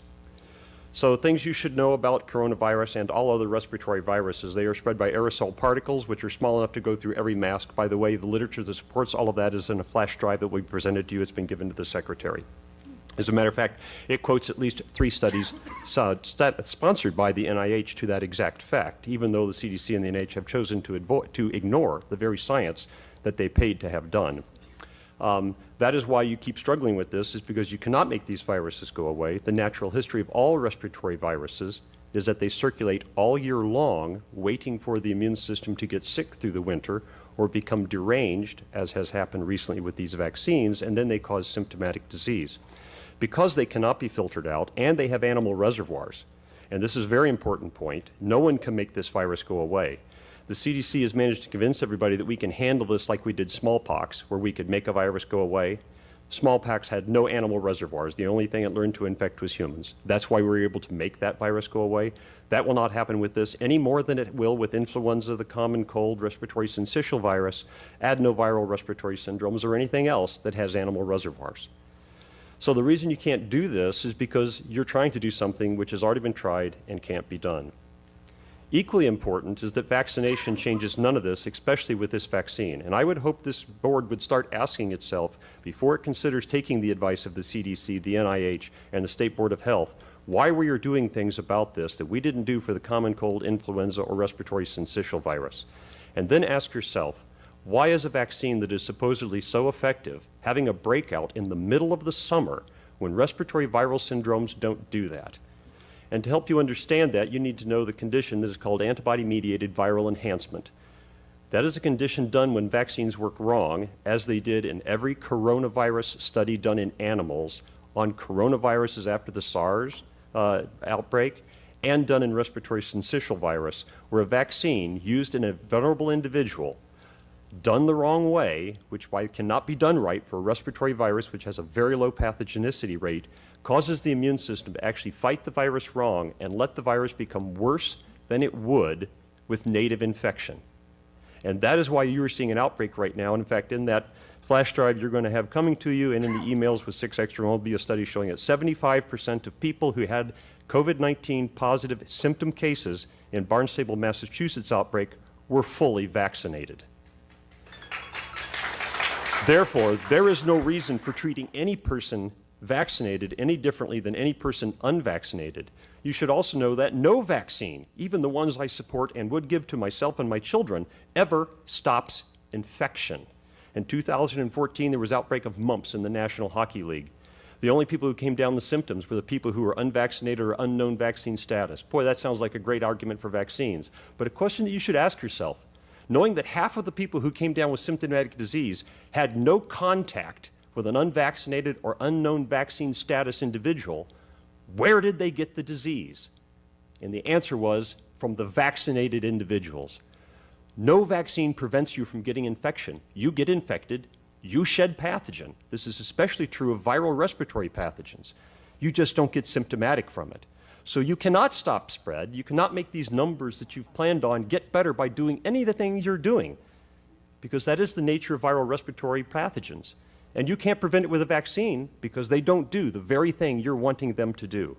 And you will be chasing this the remainder of your life until you recognize that the Center for Disease Control and the Indiana State Board of Health are giving you very bad scientific guidance.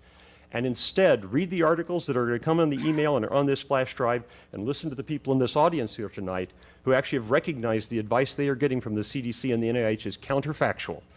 And that's why you're still fighting this with this vaccine that supposedly was going to make all of this go away, but has suddenly managed to make an outbreak of COVID-19 develop in the middle of the summer when vitamin D levels are at their highest. By the way, the other thing that would be necessary for any vaccine restriction to be considered is if there were no other treatment available.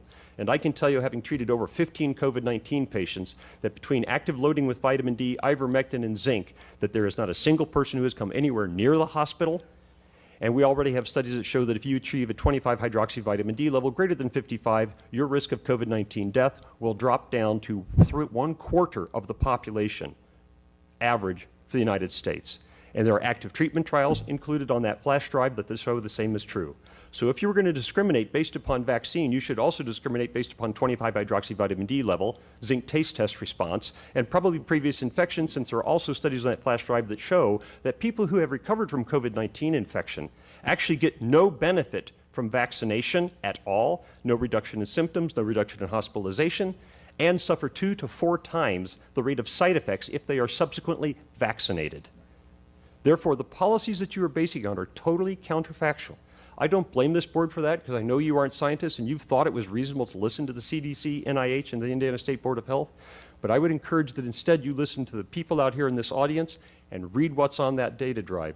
And if anybody here in this board has any questions about anything on that, I will happily come back and sit with you individually if you would like to explain the science behind this.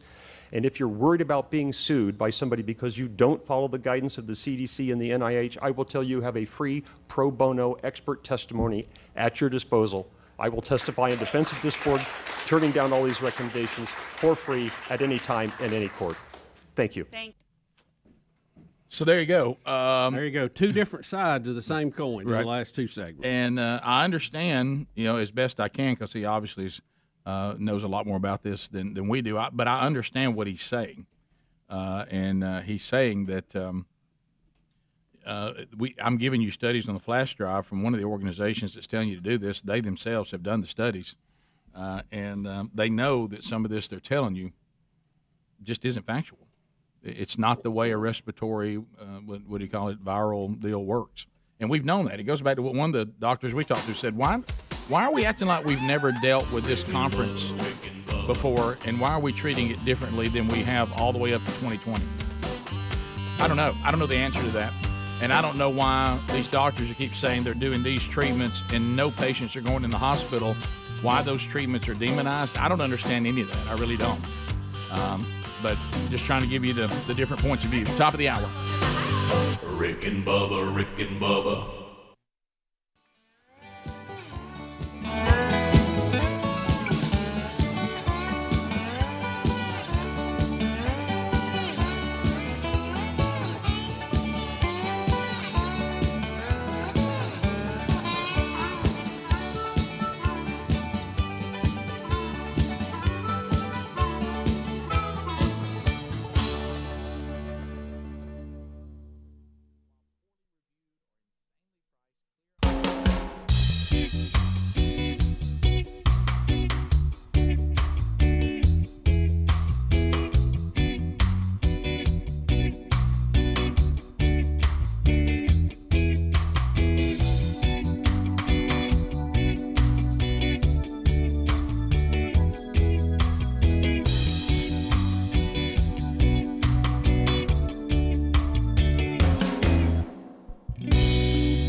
7 minutes past the hour, and here we go. Trying our best to guide you through the murky, confusing waters of today. When all else fails, we'll do something goofy. Speedy, the real Greg Burgess, Helmsy, and Eddie Van Adler, all here. We'll get more of your phone calls coming out this hour. And welcome back for a brand new hour. Here is Mr. Bill Bubba Bussey. Hey, Rick, Bugsy. glad to be here and glad to be sharing a little time with you. We enjoy it each and every day. Don't like when the alarm clock goes off, but after we get here, it's a ball. Go to show notes, everyone. All of you now are emailing and calling, asking about where is this video, and it was everywhere yesterday. All of you sent it to us, as a matter of fact. And the guy's name is what? What's the doctor's name? Peter or something? No, I think it's Stock. Some Stock. Stock. It was a Dr. Stock. Dr. Stock. Anyway, it's in show notes. Go to rickandbubba.com, and you'll see at rickandbubba.com under show notes, Doctor speaks at Mount Vernon School Board meeting. See it right there at the top? Dr. Dan Stock. Dr. Dan Stock. It's in the show notes. Yeah, go watch it. That's quicker than emailing us asking who it is, right, and where it's at. It's already there. All you got to do is go and get it. Been there since 5:30 a.m. Central Standard Time. We make that available for you as a shortcut. So it's a shortcut than emailing us. And kind of because we want you to be able to get it and use it as you see fit. And I will say this: there are times that maybe you wanted something that we didn't think you'd want. If we ever don't have something in your show notes, that's fine. Let us know that, but check show notes first to see if what you're looking for is there. If it's a story, we don't put every story there, but we put the ones that generate. Yeah, the ones that seem to be hot button issues. Rick, can I tell you too? There used to be a guy that we used to listen to on the radio that we used to get a lot of enjoyment, and we would call each other and say, "Are you hearing this?" And it was Phil Henry. Mm-hmm. And Phil Henry, for those of you not familiar with him, did a show where he interviewed outrageous guests. Mm-hmm. But he was doing both sides of the conversation. Correct. And some of it was very funny. Some of the funnier moments would be even when he got tangled up on which one he was. Oh, yeah. I would love this is finding some humor in a very serious situation, of course. Well, why obviously not? With why COVID not? You might as well. and all the variants. But I would love to hear Phil Henry have a guest who is an expert on viruses, and he blamed Microsoft viruses on the computer for causing all the human viruses, and would not come off of the fact that they're not the same thing. Yeah. Because his guests were that crazy. Guys, I know we've gone back to it many times, but that is absolutely a great idea, Bubba, and I'd love to hear him do that. But keep in mind, I couldn't do it. I don't want to try to do it, but I'd love to hear him do it. But remember, some of the things that he would say were not even that serious. I thought it was clever because it really is like we talk about when people act like they're the first time they say something to you and they think somehow, I don't know how they've come to this conclusion, that they are the first person to have ever said it to you. Yes. And so, I mean, some of it boggles the mind that something's so known that you I tell you what's wrong, Rick. They took God out of schools. Yeah. Participation trophies. That's the problem. Rick, there was one. Both of those are solid. But anyway, he did a fake character who claimed. This was so good. I know it's your favorite, Greg. Phil Henry did a fake character. He was interviewing a pastor who claimed he was the first person to ever say that God made Adam and Eve, not Adam and Steve. Right. And he acted like he was the first person to say it, and people kept saying, no, we've heard that. So he would take callers. I don't know how people didn't get in on the joke, but people believe these are real guests. He claimed he was the first person to ever say it. And they'd quote other people that said it. He goes, well, evidently they heard it from me. He wouldn't come off of it. And people were screaming. It slayed me. And then there was the one, Rick, who claimed he invented windmills. Wasn't it windmills he'd invented? And he No. It was even better than that. He claimed that there were no windmills. He claimed that they didn't have. And the guy said, I'm driving. I'm looking at them right now. He goes, no, we ain't going to windmills. And other callers will call in and get in a fight with the guest. And that Phil something? Henry would try to moderate it. Right. But he's doing both voices. Yes. And Rick, what was the one he did? Because me and you laughed hard about it. It was something about a celebration for the Lakers or something when they'd won one of the championships. Was it a guy who refused to celebrate because he was mad about something the team did? Yes, and I can't remember. Or he was going to celebrate the championship even though they didn't get one because he thought they should have won it. It was something like that. I don't remember the exact. Do you remember the one when he? But gosh, it sure was funny. You remember the one when he said that they were going to get people who have challenges to now be in charge of airport security? You remember that one? I remember that. And he was talking about their training and like they were shocking them when they'd get it wrong when something would go by. And people were going nuts. I know he was on it one time. He was basically saying that their rate of finding things when they were tested was not high enough, so they'd gone to basically like a shock collar on them. Correct. And they had witnessed somebody being shocked training. But anyway, good. Again, it's Phil Henry who is the guest being interviewed by Phil Henry, but there were some real callers would call in. They would be mad. Oh, they'd be mad. I mean, they'd be furious, I and they guess there didn't were enough realize the people that whole didn't thing know. was a gag. Yeah.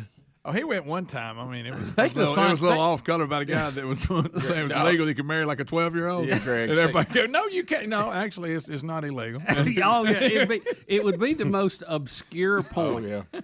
And Phil would act like he went out and booked this guest because he's intriguing and he wants his audience to hear from him, and it was just absolutely.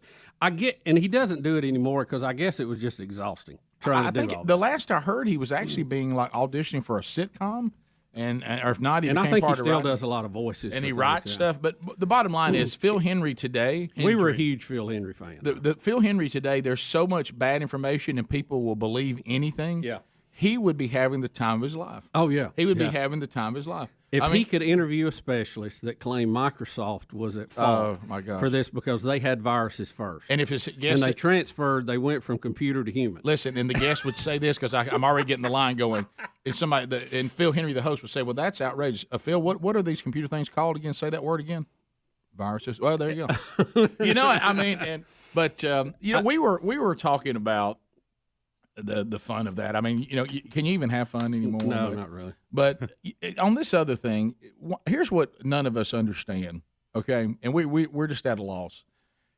Or are they just not willing to do it? Why do we? We're obsessed now with town halls. Instead of having a town hall where I got to hear from DeSantis, Jim Jordan, and Ron Paul, or I got to hear from Biden, I got to hear from Psaki, and I got to hear from Fauci, or Nancy Pelosi, or whoever. Why are we hearing from these people? Why are we not taking Fauci, Dr. Sag at UAB, or any of these other people? McCullough. McCullough. This guy, is it Stone? Or what's his name? Dan Stock. Dan Stock. Malone. Robert Malone, who actually studied the MRA as part of the science. Why are these people who have different views, why are they not in a town hall that we all as Americans watch? Of course, the world would like to know too. Yeah. And these scientists and these doctors discuss the different points of view, and we hear them debate each other.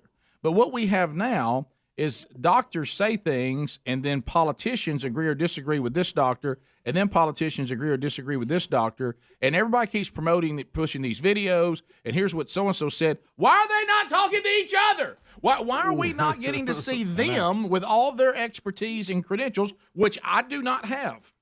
Hey, Rick, what's the truth? I have no idea.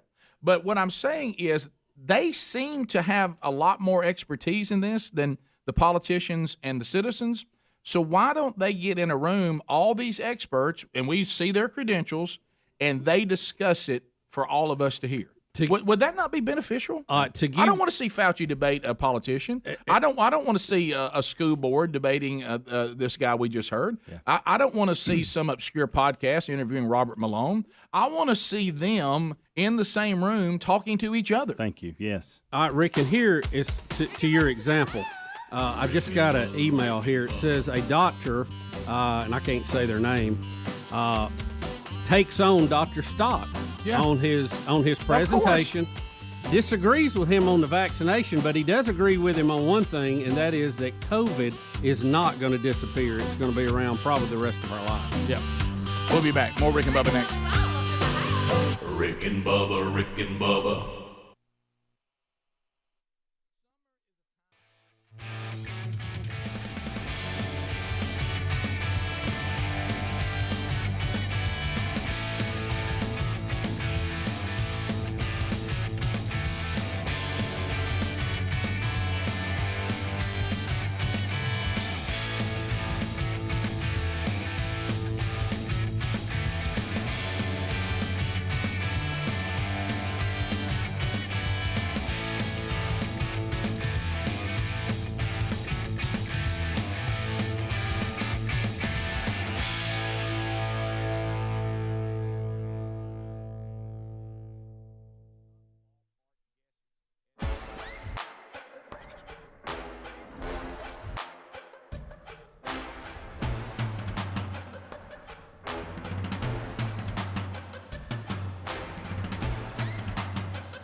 22 minutes now past the hour of the Rick and Bubba Show. Your phone calls coming in at 866-WE-BE-BIG. All right, so we'll go to the phones. There's lines available for you, 30 seconds a pop, and then we'll move to the next caller as quick as we can. By the way, I got an email from a guy that says he has 1,800 Phil Hendry shows on his different devices, and Greg has found videos of him doing his characters and interviewing himself. So good. A legend of the business. Man, I'm going to tell you, the way he can talk back and forth like he's two people is incredible. Well, the funniest one Bubba's talked about, because you can do that. It's all like being on a tightrope. And one time the guest told him that they needed to go to break, and he said, "How do you know that?" Well, I just know. He said, I listen to the show a lot. I know you go at this time. Let's go to Eric. Eric, welcome to Rick and Bubba. You got 30 seconds on the program, buddy. Go right ahead. Yep. What's up, guys? Yeah, a couple weeks back when y'all were talking about the NIL, I think it was Helms, but he was asking, I wonder if you can tell the difference between a player being paid versus not being paid. Like, what do you mean? Like the way they play, More or context. or more context, please? Yeah, that's what he was asking. He was, and it just flooded my mind. I know I'm talking to a room full of Auburn right now, but Bear Bryant, in a quote in his autobiography.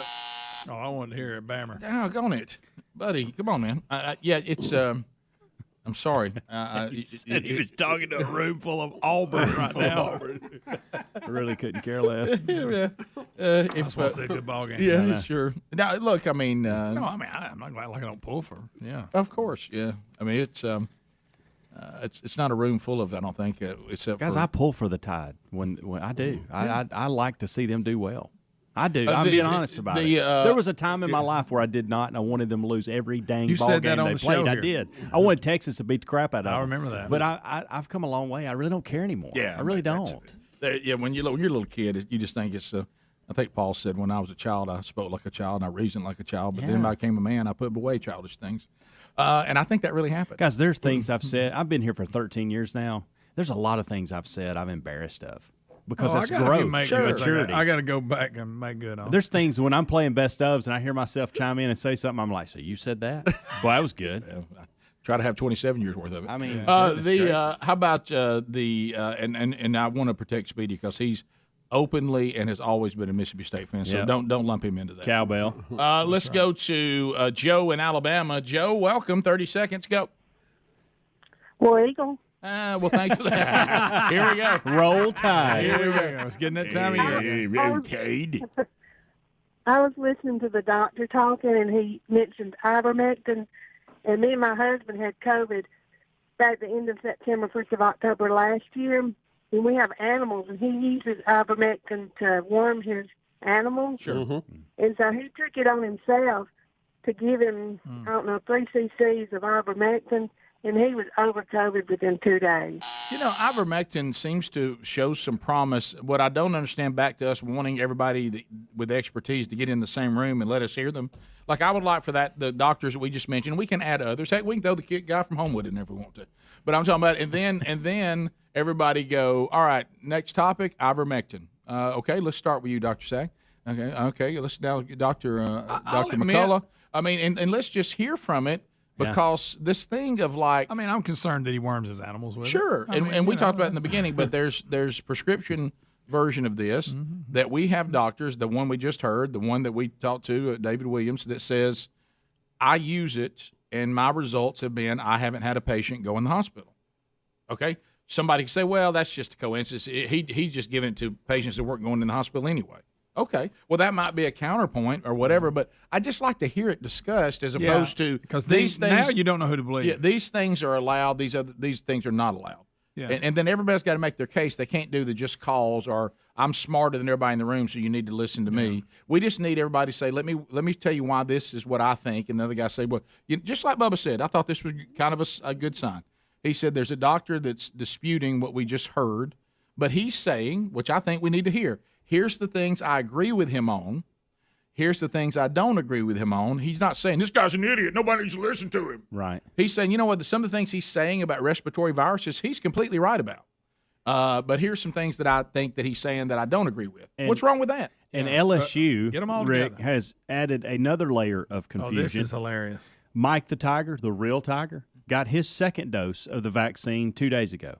Now, not really sure what's going on there. but I don't know the Tiger I just want numbers. everybody to know, if you have a pet tiger, you may want to get it vaccinated. What about the mascot, the pretend tiger? Is he vaccinated? I don't know.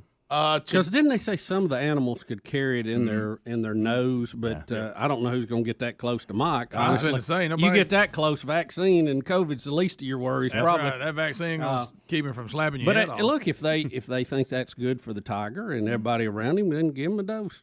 He said if y'all can take animal medicine, he can take. Yes, he he can take human medicine, right? Let's go to Dorothy in Alabama. Dorothy, 30 seconds, go. Dorothy? Jane? Dorothy. Hello?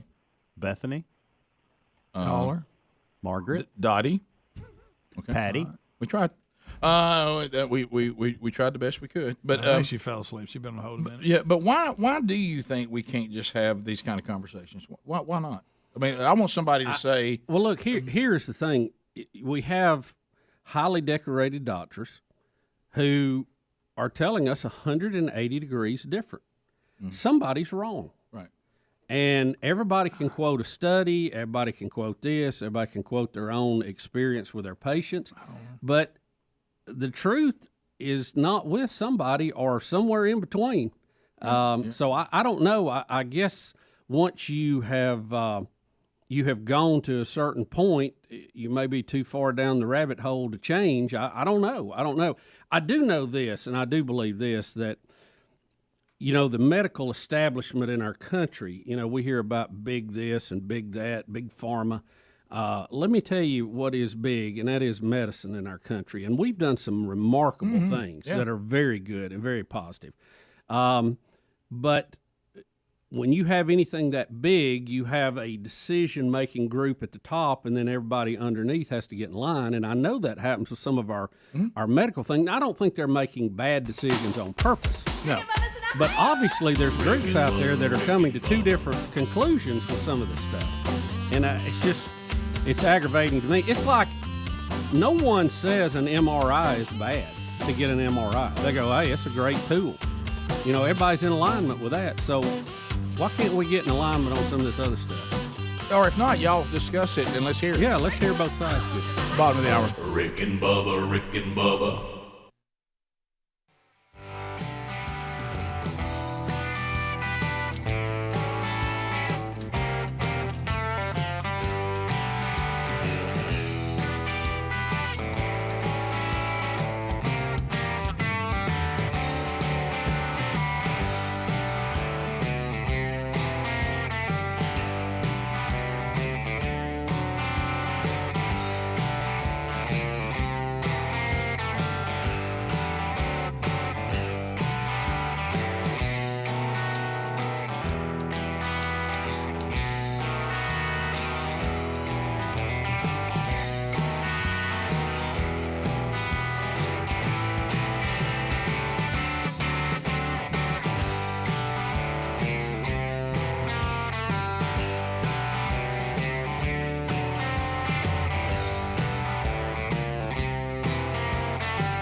35 minutes past the hour of the Rick and Bubba Show. 866 We Be Big is our number.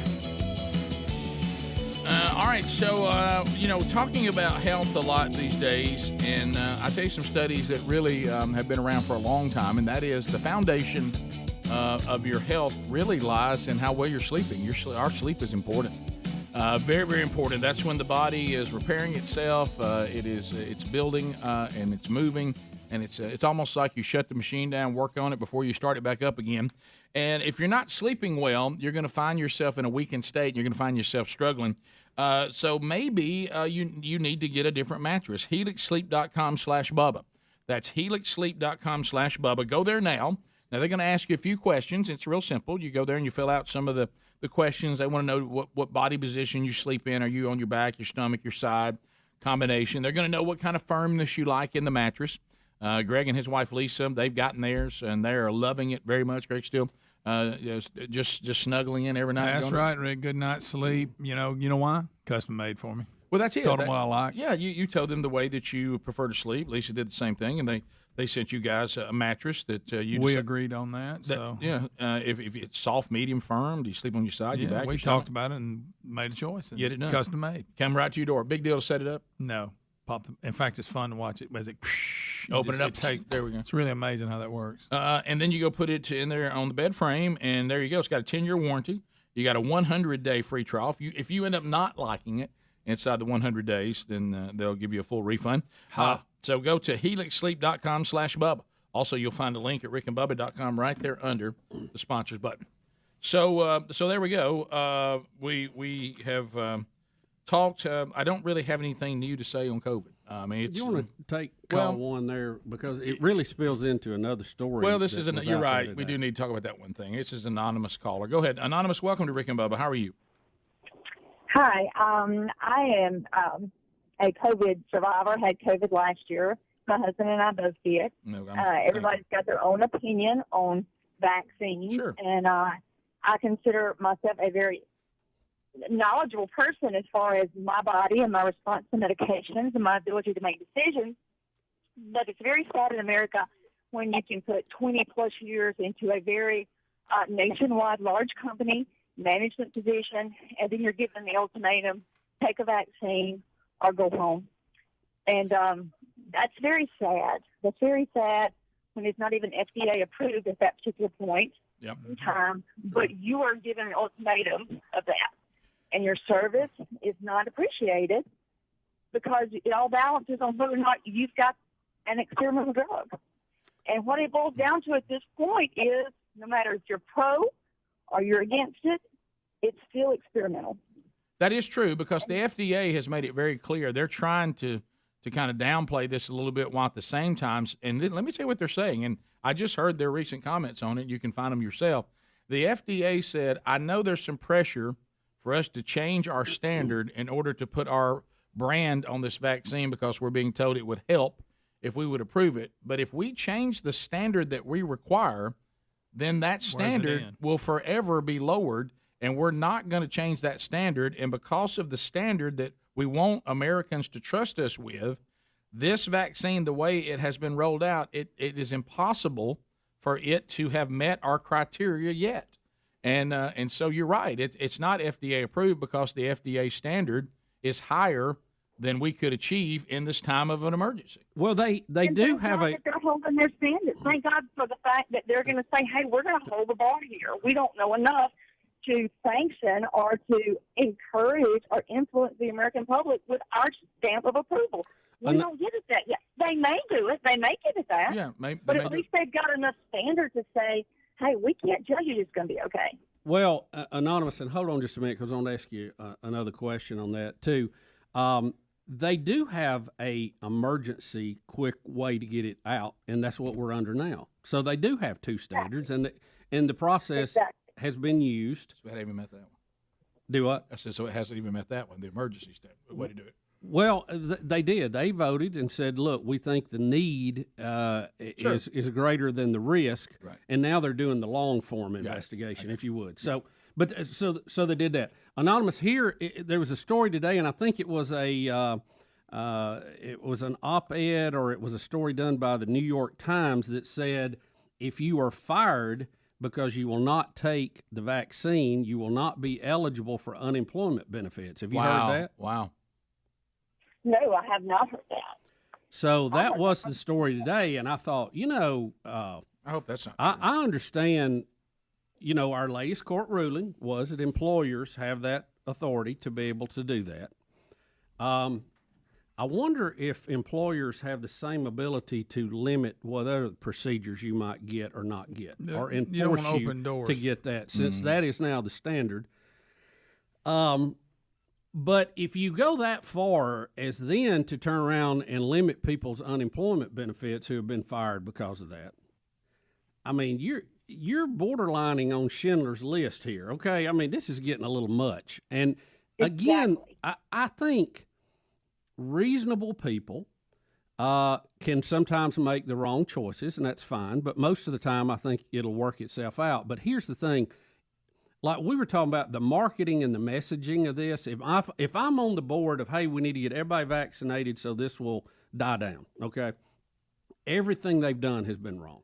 I would go in there and say, look, this has been a disaster. We got to start over. Give people a reason to want to go and get vaccinated. Don't hold their head underwater because they're going to fight back against that. Mm-hmm. You can lead the horse to water. You can't make it drink. You've always heard that. It's a great saying, but it's true. And you're going to have to incentivize people to get the vaccine who want to do it, not forced to do it. That is where you're making a mistake because the minute you try to force, you're going to get pushback. They could have brought Donald Trump in and had him and Biden sit there and say, look, there's a lot of things we don't agree on. We agree on this. Warp speed, got this vaccine out. We're administering it. It works. The numbers are in. You saw how it fell. It ain't perfect. It won't keep you from getting it, but it will keep you from dying. That is the first step. This will be an evolutionary process. That would have lowered the defenses of so many people, but they wouldn't dare do it. Well, but my question, this again, when we talked about it off air, I've taken the vaccine, so I'm speaking. Yeah, as whatever. a vaccinated person. So anybody that says we're anti-vax, we're not. No, we got two folks here that have been vaccinated. Yeah, but if you're telling me, and I hear this every day, you can get it, you can spread it. Now it does. If you get it, you don't seem to have bad symptoms. But I'm talking about spreading it. Well, if I can spread it, why would you fire someone for not getting a vaccine? Because even if he gets a vaccine, he can still spread it. Right. Why are we having places you're only coming here if you've been vaccinated, but you can still spread it? Why? I don't know. I think once they come out and said you could still spread it, then how does that make you any different than somebody that's not? And only people in danger of having a harder time with it are the unvaccinated, and they choose to take that risk. Well, there is the thing of people missing work, can't get people in, can't get your production up. I got that. But the bigger picture is liability, and that's the bottom line. That right now they fear being sued over somebody getting the COVID while at work and suing them more than they are afraid of someone suing them for making them take the vaccine. Yeah, that was my second scenario. Because that's all it is. It's just a risk management assessment. Well, it's ridiculous. Like Canada said, if you're from America, if you've been vaccinated, you can come in. If you haven't, you can't. Well, if you're really trying to stop the spread, you're letting if vaccinated people can spread it, and they say they can. What is that? Well, they're not. If you're going to go by the CDC, and you're going to accept what they're putting out, you can't cherry pick it. You got to go with all the research. Right. And that says that people who've been vaccinated can still spread it. So you need a mask. So you have to have a mask if you've been vaccinated. That's what they said. I'm just confused by it. Yeah. Yeah. So what Canada's doing does not follow the CDC guidelines. Yeah. No. It said if you've been vaccinated and you're from America, come on. And again, I think it's a risk assessment deal. They are dying from lack of dollars coming into their country. Oh, they're wanting those Americans back in there, but we're going to make them as safe as possible. We need you to get the vaccine. Now, you may still spread it, but we don't really know about that report. Kind of iffy. Yeah, maybe that's what we're going to play the odds on this. Well, what we're saying to Greg, and I get, even if you don't have full coverage under this variant that you had originally, you still have some. So you Right. have more than someone who doesn't have it at all. You hope so. Well, we You think? Like I said, who knows? Well, it goes back to this. I just don't know why we can't be truthful about all of it. I think we can all handle it. Well, no, I guess we can't. But what I would like to do is them do this, because this does exist, guys. You know, always has to be some secret email or something. Why don't they come out and go, here is all the information. We're working on it as we go. It's novel. Some of it we know, some of it we don't. Over here, we see people that have been treated this way, and here's the results. A lot of them do real well, but I want you to be aware, some didn't. Okay? Over here, here's the vaccine. Here's how many people have taken it. Here's how many people have gotten it. Here's how many people have been hospitalized, even with full vaccinations. Here's the ones that haven't. And, oh, by the way, there are people that are fully vaccinated that have died in the hospital. We don't think it's a big number, but we're not going to hide it from you, because if we hide it, even if it's 11, okay, and somebody finds it, hey, they're hiding the deaths from us. You know, I mean, just be transparent. I know. And then people look and go risk-benefit, back to what Dr. Robert Malone was saying. Everything's risk-benefit, but we can't do the risk-benefit assessment if you hide information from us on any of it, on either side of the fence. And as far as vaccinated people getting it, spreading it, well, all that subject too, because how long since you were vaccinated? It may not be full in effect. You know what I'm saying? Doesn't Right. say, well, he had been vaccinated for 6 months and still got it. Now They just say we're vaccinated and he got it. Same thing with You may have antibodies. got vaccinated 2 weeks ago. You can still get it. Same thing with antibodies. This person had it before and still got it. Did he still have the antibodies? We don't know. Well, okay, now that's important. Yeah. Just like the vaccine. How long ago did they get the vaccine? How long to get the vaccine? And you have to know, too. Because it takes weeks before it kicks. You can't get it tomorrow and you're protected the next day. With That's the, not how it works. with the difficulty of trying to work through this and figure it out, which is complicated enough, you have our enemies, Russia and China, who are spreading disinformation. So that even complicates it with another level. We'll be back. Rick and Bubba, Rick and Bubba.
And we are back. It is 8 minutes to the top of the hour. The Rick and Bubba Show, 866-WE-BE-BIG is our number.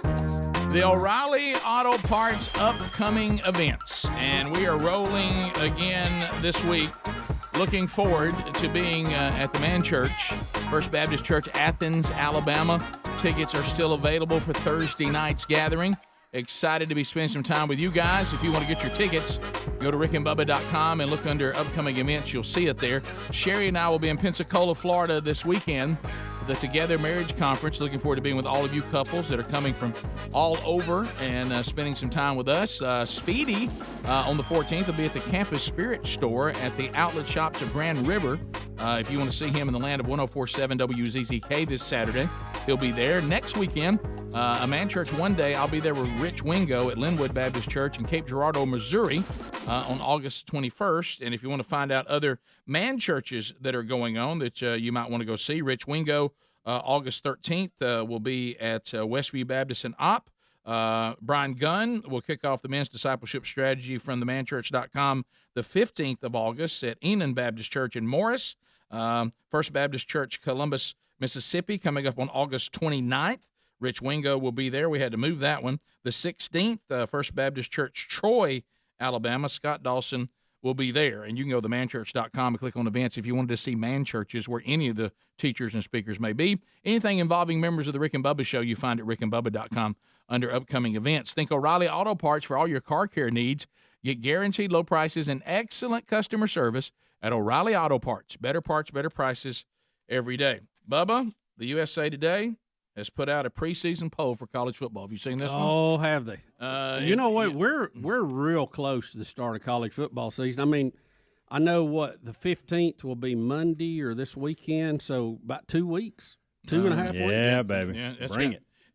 Can I tell you what was hilarious is when you start thinking about the kind of the lunacy of all this and the way we're going to handle things is I guess when it comes to the stadiums, are some places, is anybody requiring anything this time, or are we just going full bore? Yeah, that was really my question in the whole, and I hate to keep bringing it up because how is this going to affect college football? Well, I mean, I know it's kind of shallow, but it really speaks to the bigger issue of freedom, health, being able to enjoy our life as Americans, Well, it goes back, Greg. And I want to say this again. Greg is vaccinated, fully vaccinated. Yeah. So is Adler. Yeah, so's Adler, and so's my mom and dad, and my wife is. And all this. And so what I think we're hearing, now I'm not saying they're going to do this at stadiums, but I know this when it comes to, like y'all said, about Canada and some of these other things. I think they're even talking about a cruise, that everybody on the cruise has to be vaccinated. Yeah, but what I'm saying is, see if I have this right. We now know that the vaccine certainly can still be good and hopefully keep you out of the hospital. Not 100%, but it seems to give you less likely to go to the hospital as if you've never had the COVID. Certainly a level of protection. Yeah, but now we can't say that it's protected everybody because it hasn't. Right. And that's right. okay to say that. You can just say it does most people. Okay. Yeah. Well, guys, even at its best, it was 92-3%. Right. But what I mean, that's a good point, Greg. But back to this. But here's what I don't understand about the not returning to normalcy, which I'm okay with. I'm okay with everybody is responsible for their own self. We have treatments. We have a vaccine. We'll do the best we can for you, and we wish everybody the best. Let's move on. Yeah. But what I think I'm hearing is you must contact trace if you're unvaccinated, but if you're vaccinated, even if you're passing it, you don't have to trace anybody. Yeah. So we don't contact trace a vaccinated person, even though they too can spread it and get it. Well, can somebody walk me through the science? The CDC came out with that. That's why this new run of mask mandates came out. But a lot of people who had okayed vaccine people to do something act like they didn't see that. Right. That's what I'm saying. I think some of the CDC reports are being cherry picked a little bit, but that's a whole other thing. And I'm okay with. I think contact tracing. I understand why we did it in the beginning, but I'm not sure how much good that does anyway, because not everybody who's been in contact. I mean, I can give you an example that I just talked to yesterday. A guy who's been living in his house with everybody who has it. He's not vaccinated. He did have COVID before, and his blood test said he didn't have antibodies, and he didn't catch it at all. With a house full of people with it in close proximity. So now some of these things I don't think we'll ever understand, But what I'm saying is the contact tracing to me shuts a lot of things down unnecessarily. And remember, because people are testing positive doesn't mean this is how many people are sick. Ask North Carolina Tar Heel baseball team. Right. Yeah. It cost them more a chance to play for the So World I'm Series. good with contact The tracing. Wolfpack, I'm yeah. good with contact tracing being done, but what's weird to me is that we know we have breakthrough cases. Okay, so if I can pass it or catch it with or without the vaccine, either shouldn't they be treated the same way? I just don't understand. I understand what we're saying is the vaccine has become the badge that if you'll wear it, then you are somehow morally superior to people that don't have it, and you get to live your life differently. But which I think is kind of dangerous. But I think it's fine. I'm not anti-vax. Like I say, I have people that do it, and I think we should all walk through this ourselves.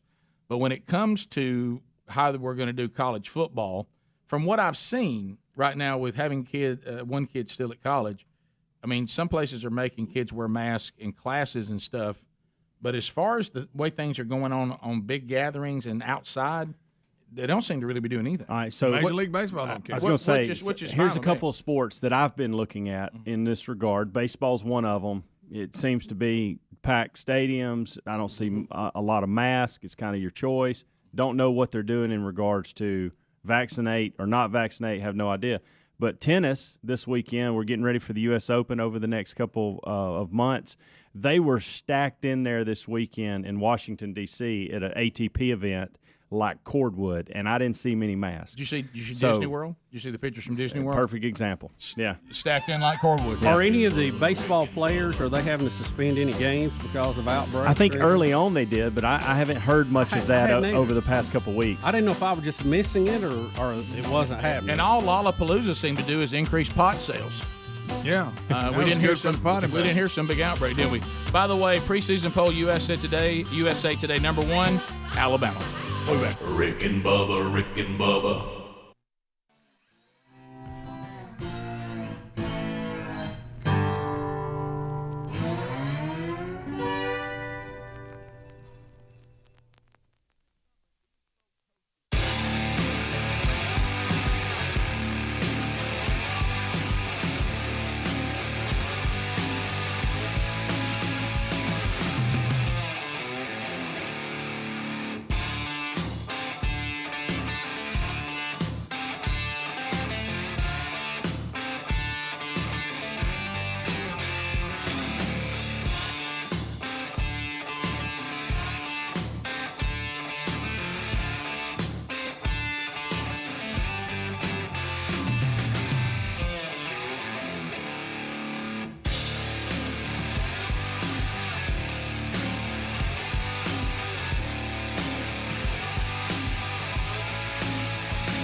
6 minutes past the hour.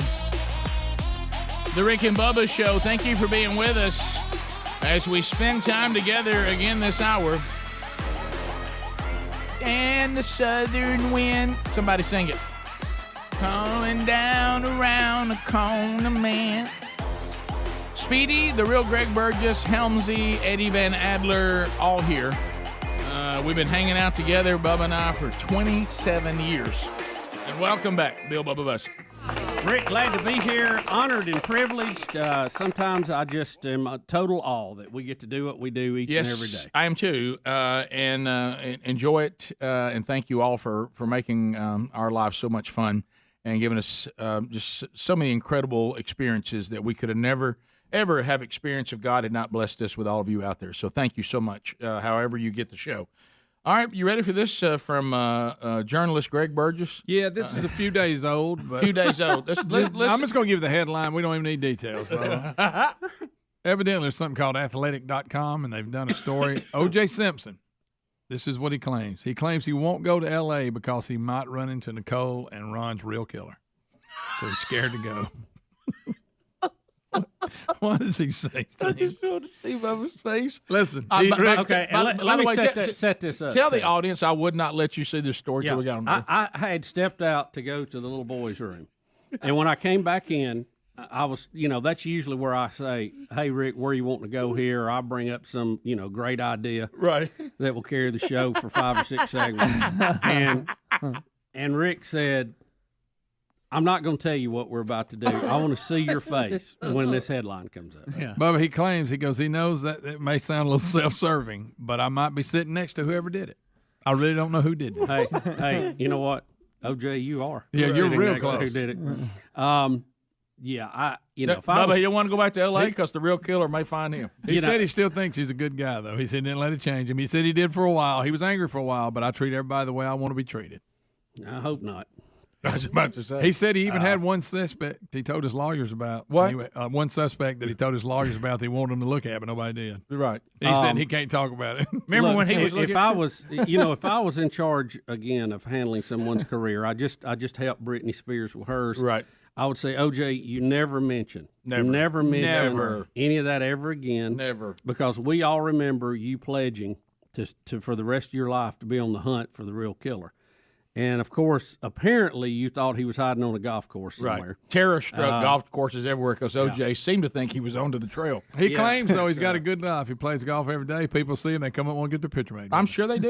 That's the thing about this crazy world we live in. I was going to say, O.J., do you realize? Just quit talking about the murders. Everybody, they'll give you a pass. They will. Do you realize if the world that we live in they want their picture made, loves to have their picture made with you, that doesn't indicate anything. Mm-mm. And he gets on Twitter and he just talks. And hey, Twitter world. Hey, Twitter world. He's the most delusional human. Listen, I'd love to have OJ on the show. I'd wish he was sitting right there where Speedy is. Well, don't have it in L.A. Of course, maybe with, protection in between us. Well, you got Speedy between. You got Speedy between. Yeah.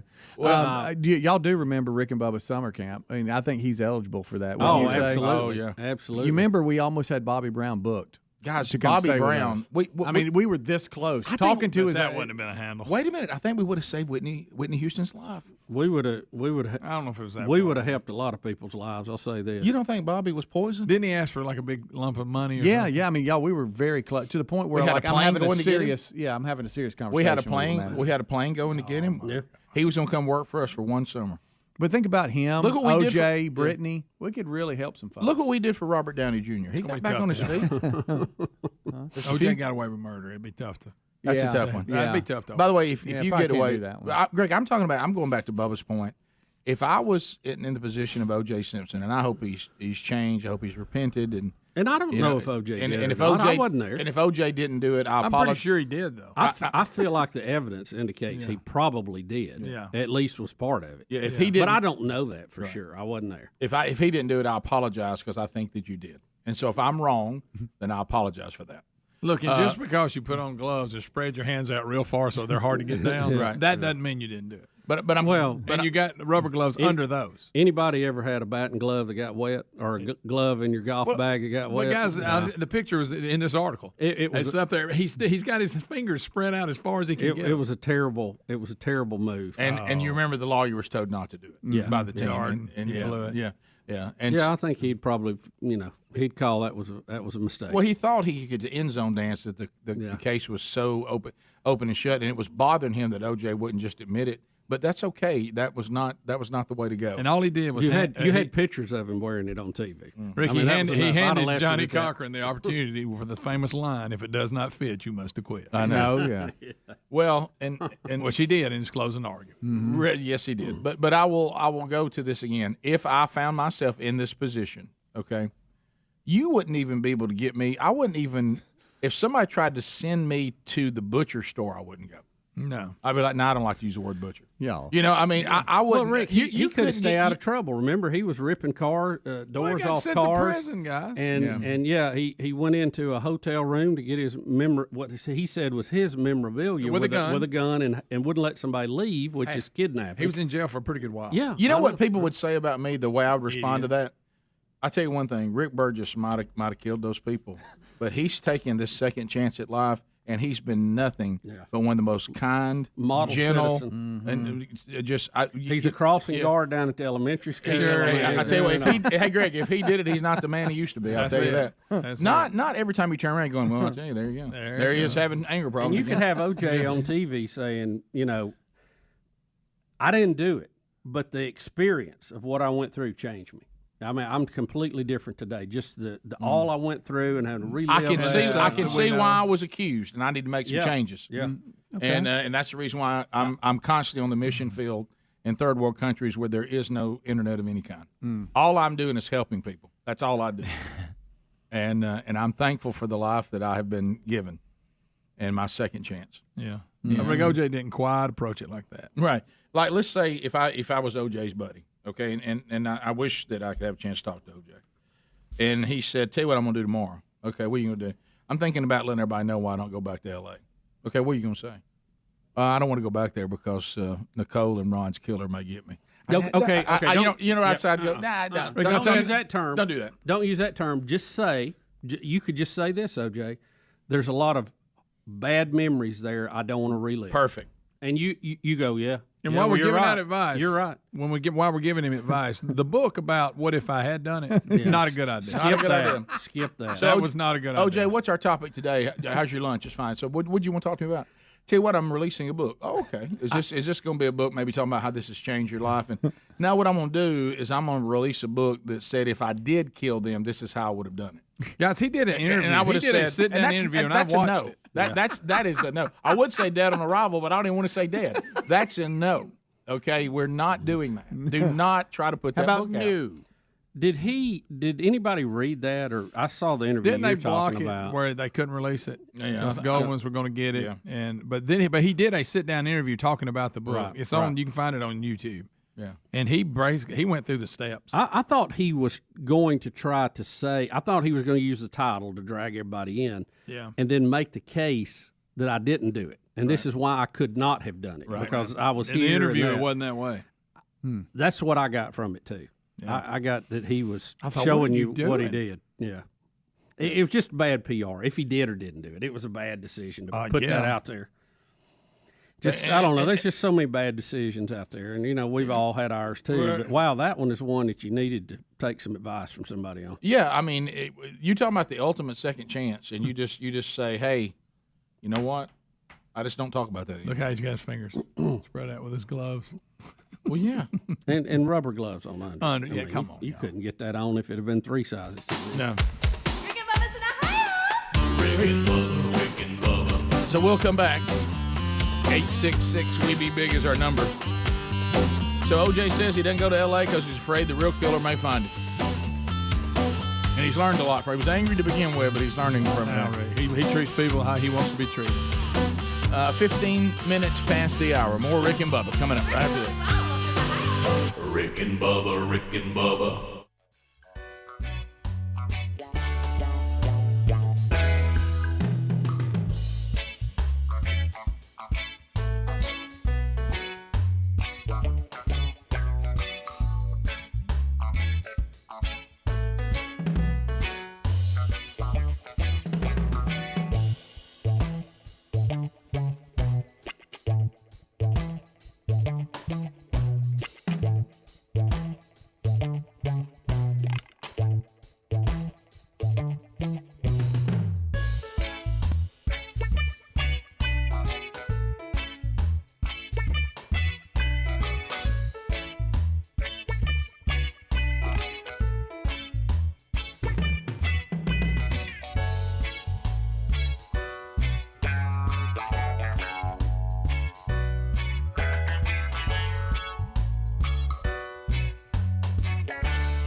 the gravy, please. Rick and Bubba, Rick and Bubba. Ooh, it brings me to my knees. Rick and Bubba, Rick and Bubba. I can't start 21 minutes past the hour of the Rick and Bubba Show. 866 We Be Big is the number.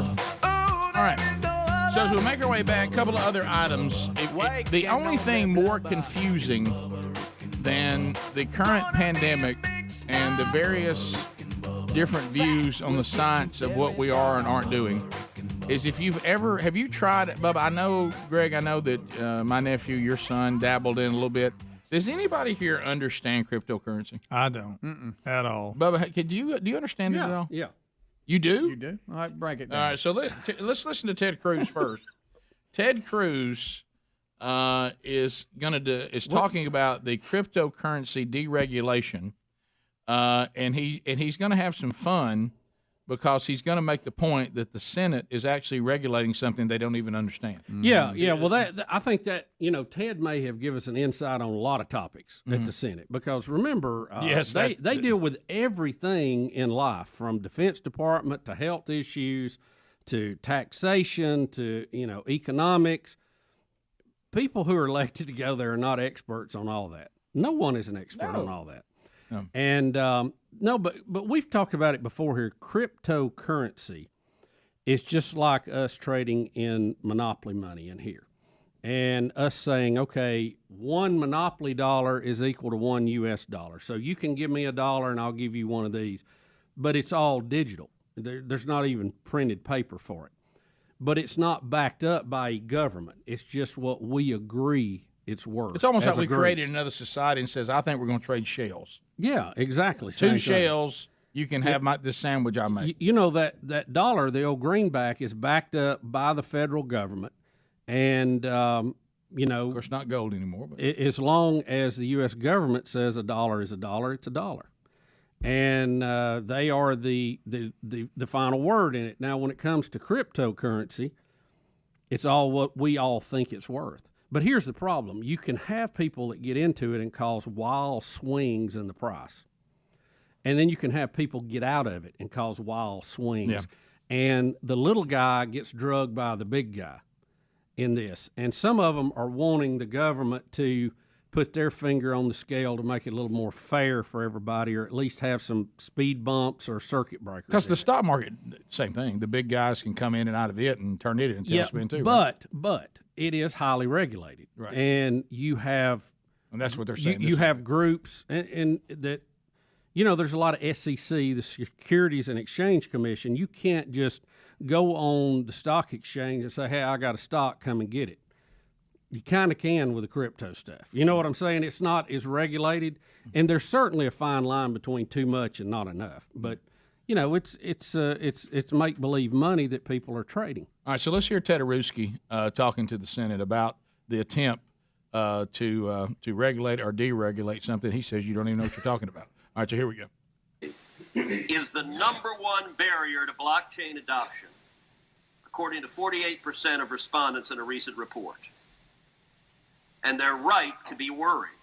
The current bill widens the definition of broker.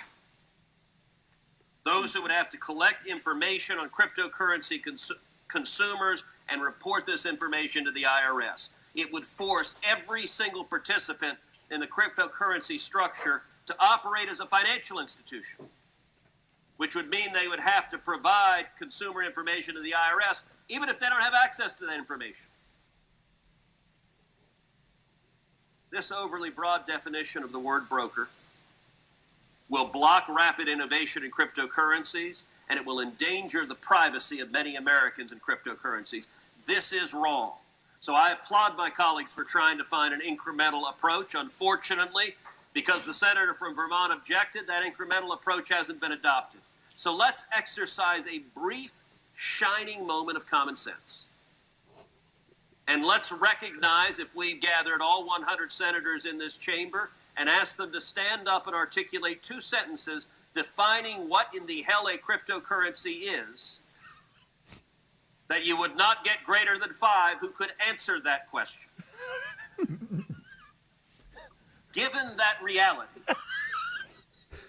The barest exercise of prudence would say we shouldn't regulate something we don't yet understand. We should actually take the time to try to understand it. We should hold some hearings. We should consider the consequences. We shouldn't destroy people's lives and livelihoods from complete ignorance. I like Ted Cruz. I always have. I actually was a fan of him running for president back in the last 2 cycles ago. Ted has some moments of brilliance, and that may be one of them right there. Yeah, we probably don't want to regulate or deregulate something we don't know what it is. Right. Yeah, for a change. Yeah. Let's understand. For a change, let's have one glowing moment of common sense, and let's admit, out of 100 senators, there may be 5 of you that even know what we're talking about. Mm-hmm. And why don't we admit that? And why don't we try to find out and educate ourselves on it? Then we can decide if we want to regulate it or deregulate it or whatever. Let me give you an example of this. Boy, what a concept. Yeah. There's a thing when it comes to the stock market and publicly held companies called insider trading you can't do. There's also rules against manipulating a stock price. Well, you saw Elon Musk when he mentions he likes a certain cryptocurrency. And when we say crypto, that's a big umbrella. There's a lot of different ones. When he mentioned he liked it on Saturday Night Live, it run the price through the roof. Yes. Well, who's to say Elon Musk had not bought a large investment in that before he went on Saturday Night Live and mentioned it, knowing that it would drive it through the roof? Then he drives it through the roof. Then come Monday, puts in a sell order. Well, everybody over the weekend heard him mention it. They dive into it, drives the price up. He's made $1 million on it, dumps it on Monday. He gets his money out. He's made $1 million. And all of us guys that were watching going, hey, he mentioned it, it must be a good buy. We put our money in and our money's gone. It went into his pocket. So it's unregulated like that. There is some need to be rules and boundaries to do that kind of thing by. And it will be regulated at some point, but it needs to be done fairly, and it needs to be done wisely. And when you bring that up, and even like the internet folks, the social media people, in the beginning there was a big push not to tax internet purchases because it was new, it needed to get going, it needed to, you didn't want to stamp it out before it could become a viable way of merchandising. Well, it did. It's got big, real big now to the point that it needs some regulation, but they're campaigning and giving contributions to enough campaigns that nothing ever happens to it on both sides of the aisle. So you have to watch. There's a fine middle of how in a democracy and a free market can work and be good for everybody. And if it gets too far one way or the other, it gets out of whack. Well, and I totally agree with you on all that. But I think we both agree on the finer point. But let's not do anything to anything that we don't know what we're talking about. Yeah. Let's at least be informed. Let's be informed before we get up here and start claiming that we're going to regulate or not regulate something. He doesn't come down on either side. He said, but we do need to know what we're talking about. Yeah. That'd be important. Yeah. Kind of like some of this other stuff that we're doing. Your phone calls are next, Bubba. We have a guy that claims he has an OJ story from Gulf Shores. And one who knows who the killer was. All right, we'll talk to you guys on any topic next. Rick and Bubba.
35 minutes past the hour.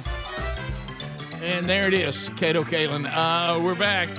When's the last time you thought about Kato Kalin? Cook's Pest Control and Centricon. Your phone calls are coming in. We're going phone calls now, by the way.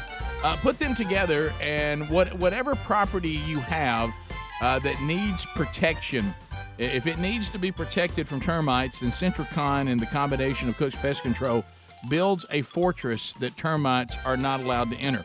But if you need the monthly, just, hey, man, I need pest control. I'm anti-rodents. I'm anti-spiders and wasp and roaches. Look, put them to work for you. And this is that time of year where, man, everywhere you look is here a bug, there a bug, everywhere a bug. So get Cook's Pest Control working for you by going to cookspest.com. They'll give you a free, no-obligation evaluation.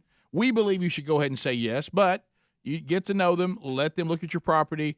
Contractors, they do new home construction too, and then put them to work for you. And then you can sing like us because we use them. Looky, looky, looky. Here comes Cookie, Cook's Pest Control.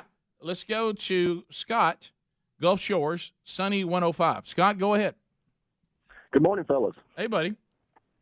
Hey, my wife and I were in California a few years back on vacation, and we were going from Malibu to Hollywood on Sunset Boulevard, and my wife starts hollering, "There's Greta Green Drive. Greta Green, that's where O.J. killed Nicole at." So we hung a right, and we was driving up through there, and we couldn't find it. I said, well, let me ask a lady at jogging and see what she says. She says, no, you'll be a redneck. You'll sound like a dang hick. I said, no, I won't. So I pulled up beside the lady, rolled my window down. I said, ma'am, you know where O.J. chopped that woman's head off on the street? No, you didn't. Yeah, I did. And then she said, well, you're right in front of it. They bulldozed the house. It's that empty lot. And my wife was mad at me for 2 days. Yeah, that's boy, that lacked a lot of sensitivity there, Scott. Yeah, it sure did. Joel How about they just bulldozed it, huh? Yeah, why not? Eclectic. You gonna sell that to somebody? Joel, go ahead. Somebody would. Somebody Hey, would. Ricky Bubba, I love your show. Thank you, God buddy. bless you. Go ahead. I think O.J. paid Bruce Jenner to do it. All right, good. I see Bruce's or Caitlin's headed to the border for a visit. Really? Well, I want to go there and see what's happening. Greg. Burgess. I didn't know you were developing a Bruce Jenner. Yeah, you just kind of talk, don't move your mouth. Yeah, I have noticed that. Yeah. Running for governor. By the way, I from what I'm doing too well. Well, not polling very well. I'm not polling. So you Maybe because I'm a man in heels. I don't know. Can I tell you why you're not polling well, Bruce? If you'd like to talk to me for just a minute. Next, come into our office. Yeah, Bruce, Caitlin Jenner. Yeah, Bruce, Caitlin / whatever you are. Welcome to Rick and Bubba Summer Camp. We're working on OJ over here in room 4. We'd like to talk to you. Kanye, yes, he's in room 6. I want to ask you something. Do you realize that the people that would vote for you because of this transition you've made, they're mainly left-leaning politically? Okay, the people who agree with you politically just not ready for you to be a woman. So you found yourself in no man's land. I'm sorry, no transitioning land. Yeah. You don't have any support because you're well, no pun intended, straddling 2 worldviews. Yes, you are. And so these 2 are not going to get you a lot of votes. No, you're going to strike out on both sides, I think. Let's go to Emily in Tuscaloosa. Emily, go ahead. Hi, guys. I'm a big fan. Thank you. Listened to y'all since I was little, but I just want to say that you're such an inspiration to me, and I just want to let you know that you have a blind viewer listening to you. I'm totally blind. I've been visually impaired since I was little, and I basically past couple of years had both my eyes removed. And so I have 2 glass eyes. So how about that? But yeah. So that's amazing. I'm a follower of Christ and everything. Amen. Well, we appreciate you listening, and that's amazing that they can do that now with a prosthetic. So I know some folks who have one, and that's pretty wild. So how they can do that. Did you ever have sight in your life? Yes, I did. Okay. So do you remember what we look like? Yes. Okay. So I've always thought it would be interesting to wonder if you'd never. But it was I was legally blind, but I was able to get around, but I use a cane and everything now. Okay. I hope you remember But me from I'm the going summer of to Bubba years. Gentry and everything in Talladega to be a more advocate for myself and, live and everything. I'm 25 years old, but I still live with my mom. Understood. Yeah. Well, thank you for calling. Yeah, and, thank you for staying with us that long. I mean, it's that's quite a job. Yeah, and now using your platform to hopefully try to help others. That's fantastic. Very good. Thanks a lot. Let's go to Marvin out of Birmingham, 104.7 WZZK. Marvin, go ahead. Yes, how you doing today? Good. We're great, sir. Good, Marvin. Yeah, I'm a truck driver just passing through Birmingham, and I wanted to talk about this COVID thing a little bit. Good. I can't talk about that enough. Go ahead. I was just wondering, has anybody ever thought about what kind of side effects are going to come through from those shots? Well, yes, Marvin. What? Wait a minute.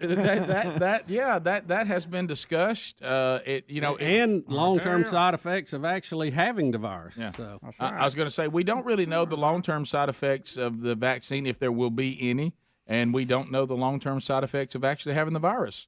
I can tell you from someone who's had the virus, I still have side effects from it. I still don't taste and smell correctly. Yeah, I can't remember anything. Yeah, we're right. And, I've worked through my taste and smell. Apparently, I plowed through that. Yes, you have. I didn't say it didn't make us hungry. You talking about I put my head down and charged on that one. Well, I don't know if you're having that problem. When somebody asks me about it, and here's the best way I can explain it. Okay, and I'm thinking about Helmsy's dad, Mac Daddy, because he refuses to go to HD. But I'm going to tell you this. When someone says, how has your taste been affected and how has your smell been affected? Long term, still, what am I, 8 months later? Yeah. And the reason why, what I can tell you is I can't taste in HD. Mm-hmm. I only taste light. Yeah, I taste in analog only. Yeah, got it. It's not bright. I don't get all the colors. I don't get all the clarity. At one time I couldn't taste anything. So I can taste food, and some foods still taste better than others. But even when I'm eating something that I know that I love, it's not in HD. I wouldn't say it's black and white. I mean, it's got some color in between, yeah. But it's not in HD. My smell is what really messed up. Mm-hmm. Yeah, it is. Do you go off of how it used to taste or how it currently tastes, knowing you like it? You know what I'm saying? If you don't have that HD taste. Oh, I remember I like that. I know I like this. That HD taste. I know I like that. As a matter of fact, and I don't want to be grotesque because you know that's not our nature. It's not. But I had to say to and I talked to another guy who had COVID, and he said he's having the same deal. I had to ask Sherry when I barked one off in the house. I had to say, I hate to ask you this, but would you approach me, please? And so she didn't know what it was. And when she hit the cloud, she was like, "Oh my goodness!" And I said, "So that smells normal to you?" Rick. And she's like, "Oh yeah." And I said, "Okay, well I'm not smelling." That's what you based it off of? That's what you went with? Yeah. Every time I break wind now, it smells like it's got orange in it. Thank you for that, Rick. That's good. Thank you so much. That could be worse. Rick, I think we could have found a better example. But appreciate you. But buddy. what I hear, maybe like I can't smell bacon cooking in the morning. But what I've heard from my family and my wife is that I'm incorrect. Yeah. You don't have an orangey smell. It's not orange to them. Huh? Right. Wow. So, well, Rick, you just said it, didn't you? That's true. I'm just telling you the truth. Well, the guy asked, "What about long-term side effects?" What about? There's. I'm sure there'll be side effects from the virus, and there'll be side effects probably from the pharmaceuticals. And let's just hope that the risk benefit is that the side effects are not all that severe. Yeah. Side effects from everything. Yeah. Y'all can't tell it, but it's made Greg, the vaccine, a little emotional. He'll cry a little bit. I saw that. Yeah. I saw that. I saw him tear up the other day. I did too. But he was already kind of getting that way with Ain't grandkids. nobody tearing up. Well, I can tell. No, you're right. That Post-vaccine. was grandkids did that to you. I saw him yesterday. Estrogen's up a little I bit. saw him yesterday stop and look at a butterfly.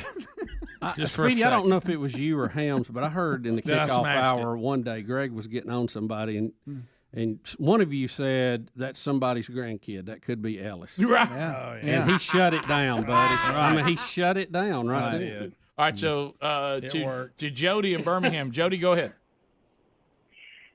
Hey, look, Rick, I know what you were saying about the smell. I know that's gross, but the exact same thing has happened to me. I have a child that's in diapers, and it's totally different than it used to be before COVID. Right. Yeah. And it's just like bacon tastes terrible now. I used to love bacon. Used to eat it every day. I worked through that. Yeah. This call ended better than I thought it would. Yeah. I was afraid where it was headed. Speedy was over going, Oh, no.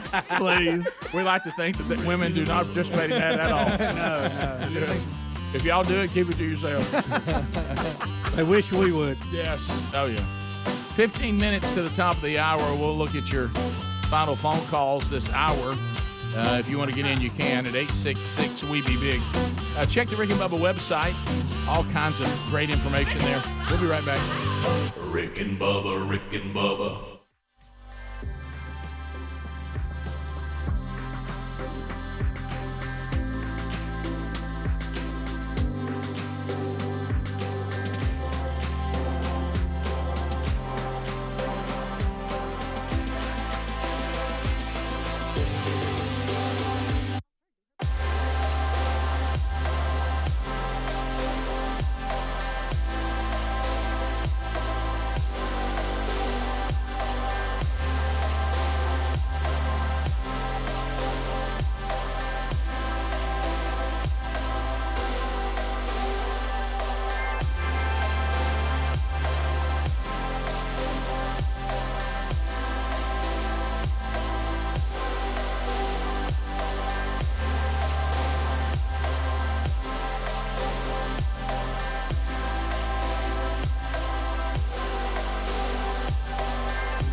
All right, here we go. 9 minutes to the top of the hour. The Rick and Bubba Show lines are available, and you can get in and visit with us now. Only a few lines available, so you need to move. Speedy mentioned it in the break, and the state of Oregon, it just gets weirder by the day. The Oregon governor, and people say this is happening quietly, but not today, Bubba. We'll talk about it on the Rick and Bubba Show. And I want y'all to listen to this and see if it sounds as disrespectful and condescending as it did to me. So the governor, Kate Brown in Oregon, who's a Democrat, signed a bill last month with little fanfare and just kind of not bringing a lot of attention. It's dropping the requirement that high school students prove proficiency in reading, writing, or math before graduation. So they're taking the standard of what one needed in reading, writing, and math in order to get a high school diploma. The state, under the governor, is lowering that standard. And see if this sounds disrespectful to you. Because if you remember the emotional left, if you really listen to them, they really see minorities as inferior. Apparently. Right, yeah. Apparently. The reason why they're doing this is they're hoping it will benefit the state's Black, Latino, Indigenous, Asian, Pacific Islander, tribal, and any students of color. Let me give her a heads up. I don't think the Asians need it. Let me give you a heads up on that one. Right, as a matter of fact, the fact that Asian people seem to do better than all other ethnicities in just about everything academic, does that mean that white people are inferior to Asians? No, Yeah. it really doesn't. It may mean that there's so you see what if it's all about every time we get a number, really the superior ethnicity appears to be Asian. Mm-hmm. If we measure it by this kind of stuff. But anyway, so does it feel disrespectful if you're Black, Latino, Indigenous, Asian, Pacific Islander, or tribal, or any student of color, for Kate Brown to say, I'm going to lower the standards for you because y'all can't do it? Yeah. See, this doesn't make sense either because, Rick, if you go on in the story, right, it says our legislators should be focused on how to help students regain the ground they've lost after a year and a half of distance learning and hybrid instruction, not on lowering standards. So they're also saying part of it is just the ground that was lost from hybrid or, Zoom teaching or whatever. It's really kind of confusing. Well, Oregon's like almost last in the country for opening up in-person Yeah, they education. were last to get back. Yeah. But it's strange because it looks like it's pandering. It also looks like it's blaming the COVID situation for it. I think I can. But the governor, it was signed without fanfare. They didn't have the big signing ceremony. It was kind of done as secret. But the governor only signed it. The legislature had to pass it. So it should have been a hot topic a long time ago. I'm going to try to put on my leftist hat and make all these things come together. I think in the leftist world, if there's anything that was difficult, like the distance learning, it was mostly difficult for people of color. So they tie it all together, saying, you know what, they're not saying they hope this benefits just anybody who had to do distance learning. They hope it especially benefits these because they know that they had a harder time with it than white people. Now, where they're coming to the conclusion that academically the Asian people have a difficult time, I don't know where you're getting that. I mean, it's but anyway, so there's a little update. Once again, the all-loving, all-caring left wants you to know if you're a person of color that they're there to help you. They're here to help you because you can't do it without them. Can't pull it off. To the phones we go. Let's go to Jennifer outside the studio. Jennifer. Hey, Jennifer. Hey. Hey, Jennifer. How you doing? Good. How are you? Good. We're great. This is Trip's last day of summer, and we were supposed to be here for the Golden Ticket Speech today. Doggone it. So we just came on in. There you are watching from outside, right through the glass, like looking into the zoo. Eating his muffin. Apparently, he does know the Muffin Man. So, what's his name again? Chip? Trip. All right, Trip. Thanks for being here today, buddy. Have a great school year. What grade are we going into, Mom? Going into 6th grade, first year of middle school. Oh, okay. It all changes there. fun. That's right. Yep. Be hard to eat that muffin with a mask on. Oh, that's right. We let people take their mask off to eat. That's right. And to drink. So if you eat slow, I Right. learned on the airplane you don't have to wear a mask. Right. And apparently on the airplane, when they make announcements, they can take their mask off, too. So who's this guy? You know who that is? What's your name? Bobby from Tupelo. Hey, Bobby from Tupelo. What's up, buddy? Good to see you, man. Thank y'all for being here today. All right. Thank Bubba, I got my first USTA tennis tournament next week. Oh, congratulations! I don't know. So you just started playing?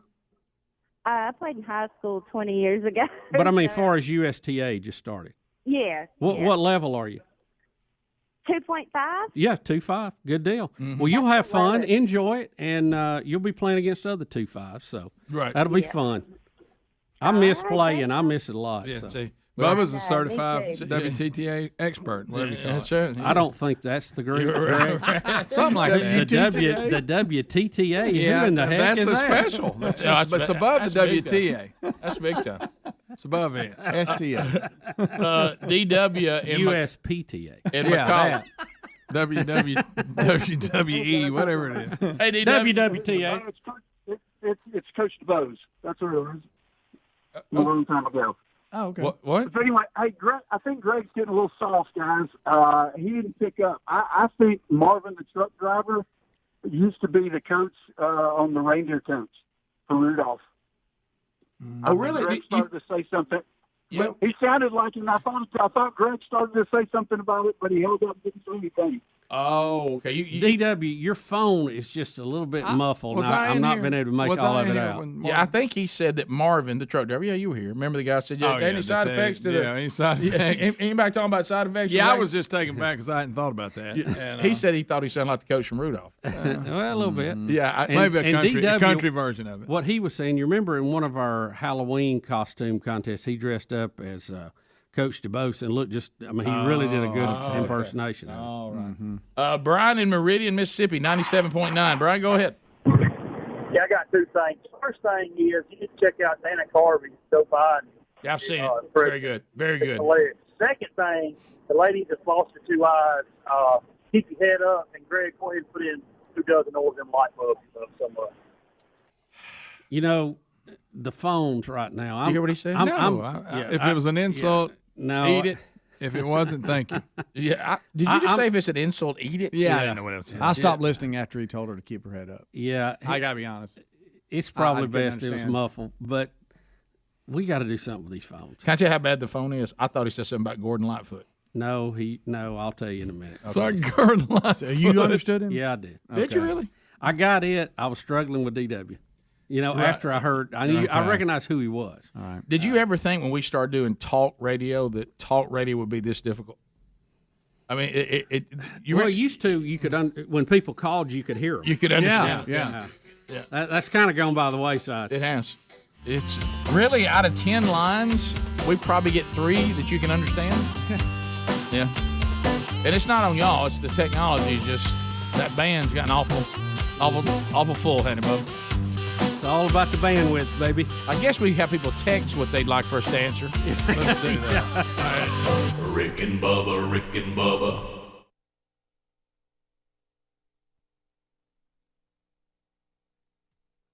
Channel. We're here live every Monday through Friday.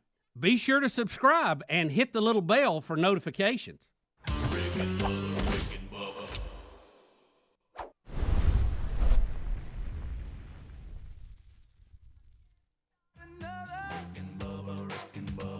Day without him, brother. Rick and Bubba, Rick and Bubba. Oh, there is no other. Rick and Bubba, Rick and Bubba. Waking on their blubber. Rick and Bubba, Rick and Bubba. Gonna be a big star. Rick and Bubba, Rick and Bubba. Fat will get you very far. Rick and Bubba, Rick and Bubba.